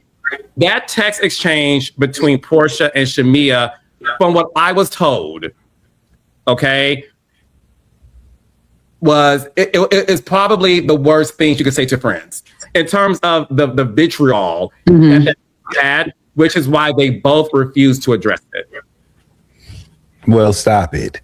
And goddamn it, if you ain't gonna talk about it on the show, don't talk about it on the show, because we shouldn't even know that happened. If you're not gonna screenshot the text threads the same way that you guys screenshotted the text from what was the guy's name? George's wife. George's wife. The same way that thank you, friend. The same way that those messages were screenshotted and added to the episode. Give us the text messages between Claudia. It wasn't me this time. Claudia, don't you ever read my text messages. Give us the text messages. Bring the mothers onto the show. Let us get the totality of the story so that we can make sense of this, because that's what's going to make this connect for us. Otherwise, it's just a bunch of Morse code, ransom letter notes, you know what I'm saying, all jumbled together that just don't make sense in the end. So same, because I'm like, okay, what is their beef? I'm forgetting like what the origin of the Shamea and Portia thing is. I'm like, it wasn't that bad. That all these other things and scheming and people being brought into scenes and saying they saw your husband and I got footage. I got the footage from the arena. All the stuff that people said, like that's what they have is I don't remember what their beef was about for it to get this bad. And so, yes, I agree. If this is all about the beef between their moms, then the moms need to come on here. They need to be in a scene. They need to just go ahead and pay them a little appearance fee and have them do a couple of scenes and get to the bottom of it. Because if it's all about their mom's beef, I don't know. I think that's a major part of the story that we're not getting. Because y'all that's confusing. I'm like, wait, what's the issue? Yeah, that's why Dustin. I'm happy Dustin reminded us of that. The original beef, and it was so bad that they listen. I interviewed Portia. I brought Shamea's name. She said, "I won't ever speak on her ever." Just so you know, honey, I love you. I'm not speaking on Shamea to you. Portia spoke about Fallon, Simon, Cordell. Mm-hmm. She asked her all my questions. The moment I brought her Shamea, she was like, I'm not giving you that. So that to me was a signal of that text was so bad that and listen, Shamea said in my interview with her too, she said, we will never be friends. And the sad part is, and I do feel this way, I do think it's sad that that's their reality. I'm not sure what happens at the reunion, but I just don't know how this show can move forward with two women who aren't going to ever try to resolve their issue. If that's the case, bring back Candy so we can see her and Phaedra do it. Please, God, please. I would be. I'll be entertained watching silent treatment from those two, child. No with K. Michelle in tow as well. We need K. Michelle there too. And bring Rashida and Toya rushing. And I'm just gonna say it. Let's go on and make Tamar a friend of the show and really get it popping. Make Tamar right. Let's get to the bottom of it. Y'all want the full story? Let's get to the bottom of it. Candy, Tamar, Rashida, Toya. You know what I'm saying? K. Michelle. Bring all of them in this motherfucker. Let's. You know what's wild? Like the things that certain people get over. Like some fights are just like, all right, we're cool again, although we physically fought each other and now we're like lovey-dovey. And then some, it's like our moms fought and we'll never speak again and F you forever and I don't F with you. And it's just like, but I guess that's human nature. Because I mean, I remember being at Kenya's baby shower and being like pleasantly surprised, seeing her and Portia, how far they had come and like they were able to get over that. I think that was a big deal. Mm-hmm. Cynthia and Portia, when they had a fight on a boat and someone got kicked in the coochie. And now look at how close and people have been able to, and not trying to use her for two examples, but those are the two things that stick out of my mind of coming back from something that's such a big deal, right? Even Portia and Phaedra, when they had their beef, when they got caught up in that whole shit with Ken and everything, to see like they got over that. So that's why I think it's such an important thing to get to the bottom of this thing with the mamas or whatever it is. Because like, is it worse than that? Is it worse than physically fighting? And that's why like the explanation of Phaedra's beef with Shamea from season 9 is so fucking confusing to me, because I'm like, they're so selective with like when and how they want to forgive and at what level they forgive on, right? Even Angela, if her beef is really with Shamea because Shamea laughed, it's like, yeah, we literally just went through this, right? They're all selective in how they want to forgive each other. And just taking it back to the original point that I make, for the sake of objectivity, I do feel like Portia and Phaedra should have said something to the group. You just said Portia wants to make a good show. She knows how to make a good show. She knows we're going to see that shit play out. The audience is going to see it. She would have shown a lot of integrity had she gone out to the group and been like, this is what just happened in the room. She did, but in her defense. Oh my God, okay, Portia's lawyer.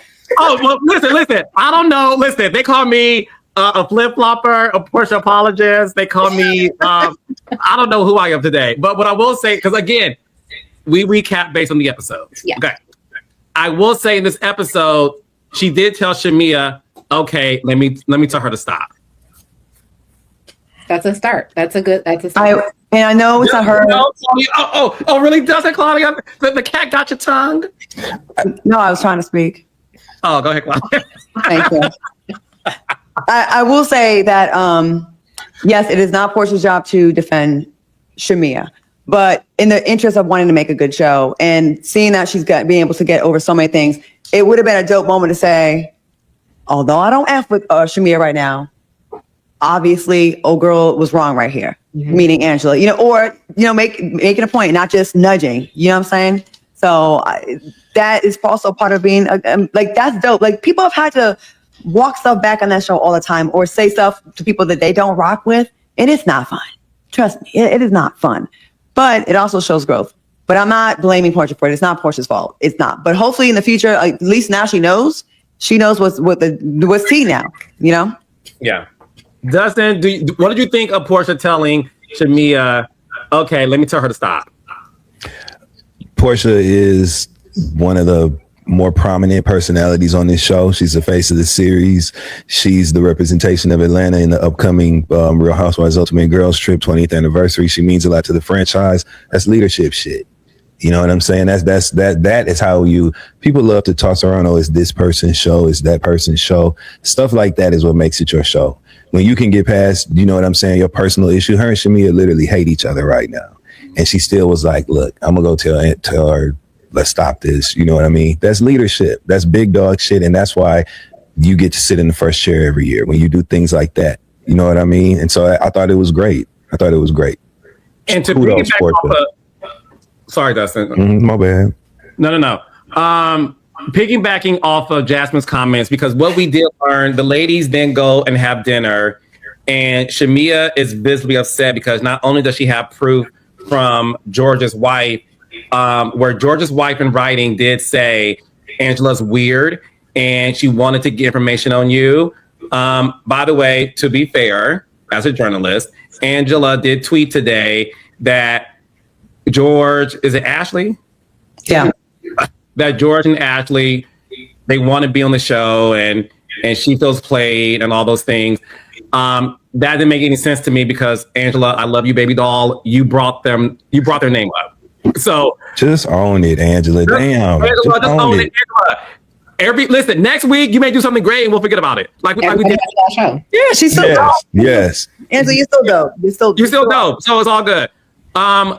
One thing that was happening was now Angela, because I think, no shade, after Angela spoke to Ashley and was like, all right, girl, bye. Right? Because she was mad that she got caught fibbing. She then says, all right, round 2. So you spoke to my daughter?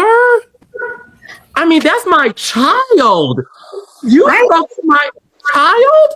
It's like, Angela, that girl is over the age of 18. Not only that, Shamea was clearly joking, but I felt like Angela just wanted to find a way for the girls to be mad at Shamea because she lost that battle. And Phaedra to say that kids are off limits, which I will say as a producer, Nene Leakes made it, because it was Nene, no shade. Nene Leakes made it a pact. Kids are off limits. And ever since season 4, when her and Sheree had that back and forth, those girls don't break up kids. But Phaedra, you're also somebody who also said marriages are off limits. Because when they flash back, you about to windmill Kenya, Claudia was there. The man you've been sleeping with, the man you've been having an affair with, and you said, and then after you did that, Nene, Portia left with you. Candy sat there ate her food. Kenya was mad at Cynthia because Cynthia failed with information. But my point is, y'all said marriages was off limits. And I thought to Jasmine's point, the consistency isn't there with what is off limits, because all of a sudden you can say kids are off limits, but you dealt with your marriage being exposed by your husband. The girls didn't do it. Apollo told Peter. Peter told Cynthia. Cynthia told Claudia and Kenya. So after that happened, all of a sudden you can't say in the same breath, let's not talk about each other's marriages. And I felt that, to Jasmine's point, that is when things should have been said to have at least Shamea's back. But like Dustin intimated, they don't like Shamea. And I'll end by saying this. I believe they're trying to drive Shamea off the show because they know that we can't have y'all coexist. Well, where do we even want to start? First of all, yeah, Phaedra did say don't mess with marriages, and then 2 seasons later, she did this. She did that 2 seasons later. So pop that balloon, you know what I'm saying? And second of all, Angela taking issue with what Shamea said to her daughter, I get it. You know, I get it to a certain extent. I'm the type of person where, like, if I was on a show like that and I had beef with somebody, I don't care how old their children were, I wouldn't say anything to them about what I had going on with the parent. It's just inappropriate. You know, that's kind of like black code a little bit. You know, you kind of just, you know, you be nice to the person's kids. If you aren't beefed out for real, the kids stay out of it. The thing is, Amari is a grown ass woman, married woman at that. And it was very reminiscent of Karen Huger. Karen Huger used to do that shit on Potomac. My children were affected by this, and her children are in their 30s. You know what I'm saying? And she'd be like, my kids were affected by that. So it's housewives, you know, antics. That's all that was. She just created a conversation for them to have, because Angela keeps on putting that arrow in her bow and aiming it at Shamea, but she keeps on missing the bullseye each time. And what's happening is Shamea is getting increasingly more and more astute in their verbal confrontations. Her timing is getting better. She's getting more comfortable going against whoever throws something at her. So they're really just giving Shamea ninja training on how to be a housewife who knows how to speak her mind whenever it's time to. And I think what we're really going to see, because I believe they'll all be back next season, I think Shamea is going to have a good season next year. I do. I think Shamea will have a good season next year. And I think that it will come from her being so comfortable saying her piece that it won't be from such a defensive place. She'll just get her timing better, and she's gonna sharpen her blade as a housewife. That's what I think will happen. And what they're also doing that I don't think they realize they're doing, anytime you ostracize someone so much, coming into the season, and still right now, there are so many people that are like, I don't like Shamea, but they're ostracizing Shamea so much, they're going to create this like underdog, like martyr kind of like storyline for her. Audiences love a fucking underdog. Stacey Rush. Yep. Yep, exactly. So they're gonna pick on her so much this season. The reunion, I don't know how the reunion goes for her. If the reunion also goes badly for Shamea, next season Shamea is our underdog now. Now we want her to take down all the bitches that were so mean to her last season. Now the audience doesn't like Angela. Now they want to see a Portia takedown, right? Like they're creating a hero, and they don't even realize they're creating a hero. So they need to stop while they're ahead, so that can be a lot more equal. And then people can hate Shamea, hate the other side, whatever. But yeah, they're going to create a hero out of her. 1000% agree. You see it starting to happen a little bit. The seeds are already being planted. Like the reaction, you know, I stay looking at the comments. I've been seeing people saying, and the way that the tides are turning a little bit, but no one wants to see 5-on-1, 6-on-1, 7-on-1. It's boring. And it's like, okay, now we start having other conversations. Okay, Shamea seems to have everything that all the girls really want. How dare you also come over here and be a housewife too and have a peach? You got the husband that loves you. You have all the money. You got the house. You got the this. You got the that. You got the body. You're a beautiful girl. And you're pretty. And you have a beautiful speaking voice. Mm-hmm. She really does. And so the first year she was awkward, you know, doing too much. The second year, growing pains. I agree with you, Dustin. I think by next year she's gonna be killing it. They are sharpening her right now, and they are going to create one of the biggest underdog stories ever. And I guarantee, I would put money on that. I don't really bet anymore and gamble like I used to. I had to stop. But anyway, the way it's going, it does seem like that. Like she's perfectly set up, because at the end of this, unless we get someone better drop a bomb on that reunion where we're like, she's fucked up. We can't fuck with her. But if it's nothing, if it's some little shit, it's gonna flip. It's gonna help her more than hurt her. I think they have a big bomb for Shamea. So they would have. I think, like Jasmine said, I have a feeling the bomb is not the smoking gun Angela thinks it is. The bomb is the mom. The mom. The bomb is the mom. That's the bomb. The bomb is like mamas. Yes, the mama stuff to me. Let me tell y'all something. Next week's episode is going to be a tussle on Monday Night Live, the comments, and social media. Because I'm born ready. Absolutely. Because when we learn about the mother situation, that is going to divide the audience in a very clear way. I don't know what happens, but bringing up mothers and based on what could have been said is going to draw a wedge. And I do think it can go either way, just based on what is revealed. But I do want to talk about something funny in Revelation. The girls spoke about their intimacy with women. Pinky said that she was in a relationship with a woman for 3 years. Going back to Angela's investigation, where she revealed in a read 7 episodes ago that there was a woman living in Pinky's basement, which I think we all on Monday Night Live talked about. So wait, is Pinky a lesbian? I will say this, and I didn't want to say anything until she said it herself because I don't out people. I even knew Pinky liked women. I'm not going to. Okay, Dustin did too. I don't want to say anything. That's her story to tell. She has since said it. I already knew that. Phaedra, I'm going to give Phaedra this. Phaedra, you were hilarious about your commentary, confessional about Pinky and how it is the worst kept secret and how she was surprised that Pinky even married a man. Which, again, if you lived in Atlanta during that time, Pinky being gay was no secret. It just wasn't. When she said she... Jazz, were y'all shocked? No, well, it clicked for me. Like when she said she was with a woman for 3 years, I was like, "That's what it is. That's what it is. That's what it is." So I was just sitting there like, you know what? I'm so glad that you solved this. Like it was like every time I'm looking at Pinky, I'm like, something is not adding up here. Like, what is it? And you know what? That takes me back. I literally was like, I like Pinky now. I like Pinky now because I know Pinky now. Like the mystery is solved. So, yeah. I'm here for Jazz. Claudia, were you shocked that Pinky was in a lesbian relationship for 3 years?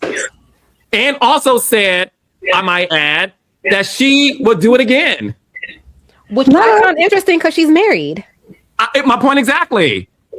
Not at all. Like that, she has that energy, you know what I mean? Like, I'm a whole, get this. Yes, she does. She has a get this beef, Claudia, or... Get the strap. I don't know, but yes, I'm not surprised. And it's not that big of a deal. It's not. She's in Atlanta. It's like the whole city is bisexual. So, no. Basically, yeah. Yeah. Dustin, I mean, everybody has a past. You know what I mean? And at least she was woman enough to say it out loud. You know, unabashedly. I thought that was great. I thought that it was. I thought everybody, for the most part, was keeping the conversation in a mature space, and I appreciated that. There's a couple faces made here and there, but that's going to happen. So, shout out to Pinky. You know, you did it, whatever. You know what I'm saying? And I love that she said, I'm a grown ass woman. And so if I don't want to do it again, I'm going to do it again.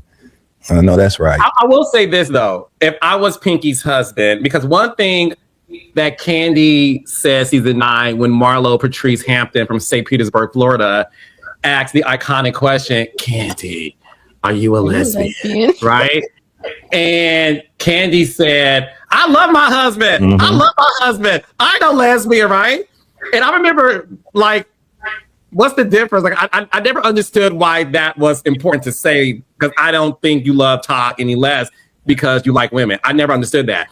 But when Pinky made that comment that I'll do it again, I did think about Derek, her husband, and how he would feel knowing that, but you're married to me. We have 4 kids, right? Like, yeah. You even think that you would be with another woman after me, or am I reading too much into it, Dustin? Yeah, because most of the time guys they don't see, when most of the time when I've seen men who have partners that are bisexual women or women that have dated women, right? I have never seen a man in that circumstance feel like the woman was any competition or her attraction to women was infringing upon, their union in any way. So he doesn't strike me as the type of person who is intimidated by that. Obviously, for her to say it on camera, it means that it was something that they've already talked about. And we saw how attentive he was to her in that scene when she revealed that she was even going through the bankruptcy issues and stuff. That didn't strike me as a man who was less than confident in his union with his wife. So I don't think that he is affected or swayed by that. That's probably something they joke about, probably something they talk shit to each other about, and they probably, who knows where they're at with that. But I don't think that he doesn't strike me as insecure about her having an attraction to women at all. Okay. Yeah. Or you guys, Shamea revealed that she's never been with a woman. Again, I'm only basing off the episode. The reaction shot of Portia sipping her soup made me holler. Yeah. As if Shamea wasn't telling the entire truth. What we do know is when Shamea was on the Shade Room, she said Happy Pride. When they said, we're going to say her name, tell me the first thing that comes to mind. That was for Portia. Portia then said, "Happy Pride to you too, cornball. See you at the reunion." Which we all took like, are you about to spill Shamea's tea if she was been with a woman? I did ask Shamea in our interview, have you ever been with a woman? She said no. I said, have you ever kissed Candy? She said no. Did you believe her, Jasmine, when Shamea says she's never been with a woman? No, but I don't think it's for me to believe or not, right? Like I'm trying to choose my words here, because like I'm not saying it like I'm like I think she's a lesbian or like trying to out her, but like I just feel like that Bolo episode or the Bolo episodes, I was like, there's something there. There's a there. I don't know if I ever bought into like her with Candy or anything. To be honest, I'm not gonna lie to y'all. I just assumed that like Candy just gets with most of the women. Like I feel like Candy just gives bitches. So like her hearing that her and Shamea might have been together before, that was not really like a gag to me, because I'm like, I feel that from Candy, right? Like if I was single, Candy would probably be able to pick me up in the club. You know what I'm saying? Candy has big dick energy. It's Candy, right? It's Candy. Oh, pretty, got it going on. She's cool as shit. Yeah, so that wasn't, but yeah, I don't know. I think I too was laughing a little bit when they cut to Portia. I also laughed when Drew said she had never been with a woman, because I was like, we all did. Child. Please. You still lying? We love you, say Drew. Happy Pride to all the ladies on the Real Housewives. My God, she didn't flat out. They showed Drew saying, "I've never kissed a girl." Yeah, I have kissed a girl before. Like it literally was like shown the lie. Yes, and Drew said in my interview with her last year, she said that her and Ty Young, Claudia's best friend, and they had energy. It was emotion, and they're flirty and all those things. Now, granted, she didn't say that her and Ty had whatever sex, but she did say that they were whatever into it. But I was like, Drew, it's okay. But I definitely think because Drew is a PK, a preacher's kid, I do think there's just, and again, it's at your own time. But I think Drew forgot that, girl, you kind of already told us that you've been with a woman, but that's true. Yeah, she did say solely. She did say she wouldn't solely be with a woman, but that was the gag. Miss Taylor, that was what made it funny. Her saying she wouldn't solely be with a woman. I'm like, well, I don't know if you're telling the truth about it. But again, I don't know. Claudia, what's the truth? I was about to draw a picture of a horse on the side. Horse. Claudia. I have not been in any of these people's bedrooms. Fair. Especially not my cousins. Oh, Claudia pleading the fifth for a change. Okay, sister. I'm trying to. Interesting that you choose to do it with Drew. That is interesting. What? Interesting that you choose to plead the fifth when it comes to Drew. I'm trying. Selective. You housewives are so selective. We are. I admit mine. I admit it. 1000%. I definitely have smoke for some and not for all. Yep. I'm that chick. Respect. Respect. Yep. Yeah. I will live. I'm living in my truth in this Pride Month. Okay. That's my truth. My heterosexual truth. Not Pride truth. Okay, so moving on to the other thing that happened in this episode is the fact that I really did enjoy this episode. So at the end, Kelly reveals that her now ex-husband is suing Bravo for $200 million. Sorry. This happened months ago. Name like it hasn't damaged his reputation because we don't know your name. Like I don't know. God, ignorance is bliss. I don't want to know. I don't just go. Yeah, no, it was definitely weird to see that. What I think was this. First of all, I give this episode a 10 out of a 10. I really enjoyed this episode. It had funny moments. It had shade. It had drama. This scene between the ladies, Cynthia, Kelly, Phaedra, Portia, and Drew, having a sisterhood moment that you felt how genuine it was. Mm-hmm. That the ladies were relating on what happens when you are going through a divorce. Drew crying about being scared for her.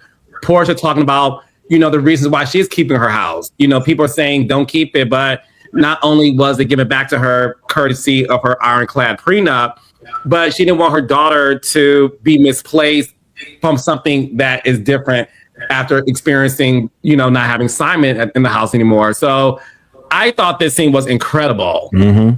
And even Phaedra praying and crying about her situation, and Cynthia talking about what went down, excuse me, with her divorces. Stellar. And more of this, please. Yes, please. 100%. This is the shit that makes the show real, right? Yeah. These are the scenes that make us actually believe that these women give a damn about each other. This is what makes us believe that their conflict is real. All of that is when they can actually show some real shit like this. So I definitely appreciated this scene. And I thought Phaedra was great in this scene, personally. She did a great job. Mm-hmm. Her and Portia turned into pastors. Mm-hmm. I really like. Yes, yeah. I agree. I felt the spirit. Mm-hmm. I did too. It showed real sisterhood, trust, bonding, real friendship between the ladies. Bonding. Mm-hmm. Yes, quad and bonding. Mm-hmm. Yeah, no, I loved it. I will say, like I am. I can be critical of all shows, but of this show, this has been such a really good season for them. Like not every episode this season has been a hit, but overall as a season, I think we're going to look back on this as like one of their better seasons in the later era. Right. So I really appreciate what they're doing. I want everybody to come back next season. Like I know the girls are saying not to bring back Shamea, Kelly, whoever. They need all of these ladies to come back next season. I think they have really found something special with this group. I agree. I don't love all the girls like Carlos, but this scene made me like all the girls. Yeah. I really did. Like, I feel like they were all likable. They all had redeeming moments and qualities. And it sucks that they all couldn't be there to all get the same love because Shamea still left out of it. But they all have gone through stuff. You know what I mean? Like even the ones you like, the ones you hate, they have all gone through some stuff. And even, that's the first time I seen even Phaedra getting emotional, I'm not here for her at all, but actually she was very likable in this scene. I thought more vulnerable than I've ever seen her.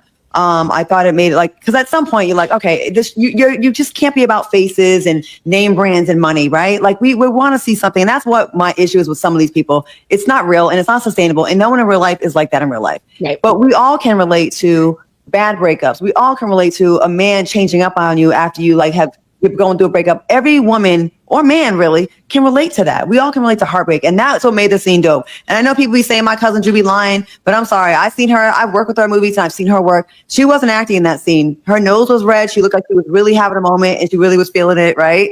And I just felt like they all gave something authentic. And it was so nice to see the moment with Portia and Kelly when Portia had her hand on Kelly's leg. And I do think Portia does have respect for Kelly because Kelly stood her ground with her and kiss her ass. And she earned that respect. You know what I mean? There's a respect there. And I love that because, listen, it's cute when they get an argument when it's unexpected, but not when it's expected every single week. And goddamn it, we are sick and tired of it being like that on 10. And I thought the whole episode was good, but that scene was great. It was great to see. Do we point out that neither Angela nor Shamea were there? Does that scene happen if one or both of them were in the room? I don't know. And that's the thing that after I was celebrating how good of a scene it was, I was like, I don't know that we get that scene if Angela was in there or if Shamea was there. Yeah, because I think there's there's still a desire to get a little jab in. Yeah. You know what I'm saying? Yeah. So, but it was good. Hey, it was so good. It was. I agree. Out of it for it to have a peaceful ending, then so be it. Yeah. No, I thought it was. I listen. I thought it was incredible episode. All right, super chats really fast. We got 3, 2, 1. Vania. Imagine if Shamea got caught in a lie like Angela did. They would never let her live it down. Facts. We got the same one who says, since we found out Ashley did not tell Angela about Shamea, was it Junebug? Hilarious. We have Terry Bradley, Carlos King on the Reson Crazy podcast. Oh, hey, Phil and the team. You better use your gifts and talents to get this talk show developed and out to us. You and your co-hosts are amazing. Love you all. Thank you. I love them just as much. Thank you. Darkchild 99, kudos to Carlos King for your fantastic interview on the Reson Crazy podcast last week. I knew exactly what you were saying to convey about Brandy's background vocals and your stance on Beyonce. They have Funky Dineva on twice. I hope they do the same for you. No, I had a great time. Reson Crazy podcast on YouTube. Check it out. It's really good. Yes. Yvette Boy, K. Michelle, something isn't right. We got 3, 2, 1. Vania again. Why would Cynthia think that Shamea holds the energy to the group. They all gang up on Shamea so bad. Shamea's house size is some of theirs combined. Well, she would think that because of scenes like the first scene from season 16 when they introduced Shamea as a housewife, and she was presiding, leading the conversation, and gathering everyone together in her home. That's why. And I remember Carlos's reaction to that. Carlos was like, I knew Shamea was that girl, but I didn't know Shamea was that girl. Yes, yeah. Yeah. Good memory you have, my darling. I think it's way too late for me to do that. It's too much that has been done. It's way too late now. We got 3, 2, 1, Vania again. Angela gets to lie and it gets dusted under the rug. First Junebug, then Ashley. All her sources, that phone call should have been brought up. Vania again, I love Portia, but when she told Kelly, I'm glad you have Shamea, but you have us too for me, it turned the beautiful moment around. Brown design, Angela straight up lied on Shamea, and everyone was sitting there like, who said that? We have Danielle, everyone has a bad week at some point. Carlos, you're being too hard on her. This is one episode. I literally said that before I said it. Right. That is Vania, literally. I literally said that. Thank you, baby. Vania, Angela has misplaced anger towards Shamea. She's still upset with Portia. Angela doesn't have the balls for Portia. She saves it for the confessionals. Karen, Carlos, I agree with you 1000% about Angela. Let me see. Wait, can I ask something really quick? Really quickly. That last chat just made me think of a point I wanted to make earlier. Like, Angela has misplaced anger towards Portia, so she's taking it out on Shamea. And then I forgot who was saying it in this episode. They were saying that whatever Shamea says to other people, she really Drew said that. Drew said that. So I wonder, like, if that's the reason. Like, we are talking about how Angela has this hard on for Shamea, but maybe that's why Shamea also has this hard on for Drew, because they both need to attack Portia and they feel like they can't, so they're just using other people to like take it out on. Interesting point. Mentally. I'm looking at that way. Okay, that's a good. That was Jasmine's super chat. Yeah, I'll give you 99 cents. Thank you. It's concierge. Yes, you are preaching your ass off today, Carlos. We have I on Inglewood. It's colorism. How dare Deep Chocolate Shamea have an amazing life? I don't think they all have great lives. Brittany says, can we talk about the cease and desist that Shamea sent Angela based on the claim that she slept with the Hawks players? I ain't got shit to say about it personally. Yeah, I'll wait till the reunion personally, because that's when they're going to talk about it. So Brittany will save that for the reunion. Vania, a lot of people forget Angela does have smoke with Portia. She just saved it for almost all her confessionals. Is that shade, honey? Okay. You don't have to say your confessional. You need to say it to the person. Right. You know? Mika Boo said it's such a fabricated beef with Angela has with Shamea. She run it too. We saw this with Angela before, and this stuff fell flat. We have David Preston, Angel Liar. Not y'all call her Angel Liar. We finally see a crack. Claudia says, if you lose your cool in the argument, you lost the fight. Is giving Portia, pick me, pick me. Yvette said, thank you, Dustin. Finally, Shamea is not innocent. Hey, I was on Shamea's side tonight. I don't think there's Who said that? Who said that? I don't think there's one innocent person on the show. No. There's not Except one. Cynthia. I agree. I don't care. That's my. She's I'm just playing with y'all. Go ahead. I love that. Trigger but two, Dan. But isn't Drew the one constantly coming at Shamea? London Blair, Dustin is never afraid to disagree with Carlos, baby. Because we be agreeing, we just have to get through it. We always agree, we just got to get to the agreement. Corey said, Portia listened to Shamea and saw that she was hurt and told Angela is going too far and to let it go. She did her part. Good point. All Sunshaw says maybe it's Angela that's plotting. Okay, Michelle. Oh my God. Now that, look, I love these theories. That's actually hilarious. I didn't think about that. That's funny. We got her Bob 0408. The way Shamea was acting during Candy's birthday trip. Candy Shamea has had a candy coated night in the past. Stop it. Hey, Vania, what's Angela going to have once Portia and Phaedra really turn on her?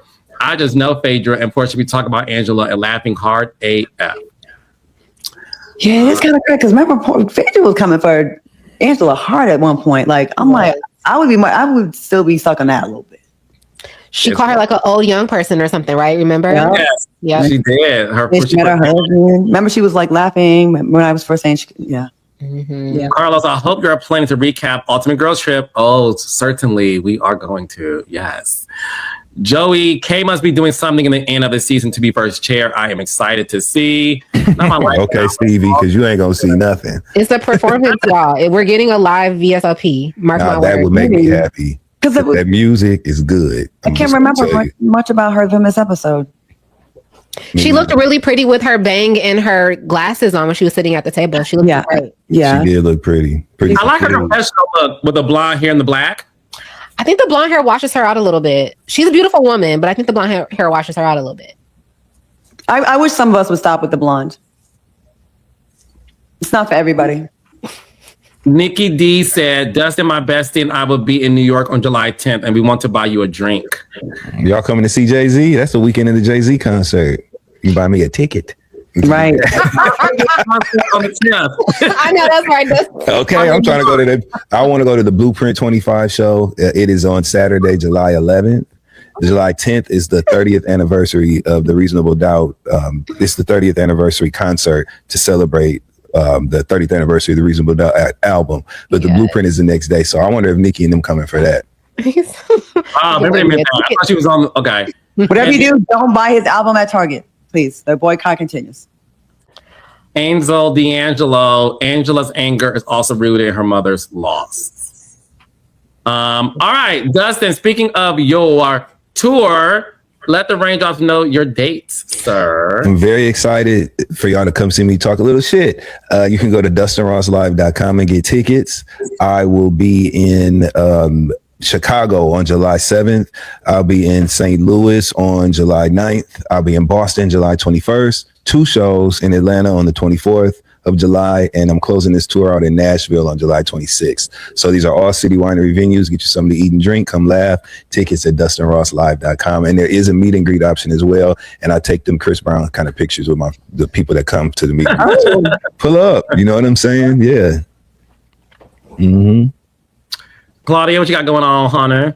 I will be. Oh, the last episode I think of Love and Hip Hop was last week. It was crazy. I'll be at Essence Fest this weekend. I'm gonna be with my girls. Marilyn Mosby, which is she was the district attorney when Freddie Gray had his back broken, and she went against the police officers, and then the Trump administration went after her. Like I really mess with her. Like she's super dope.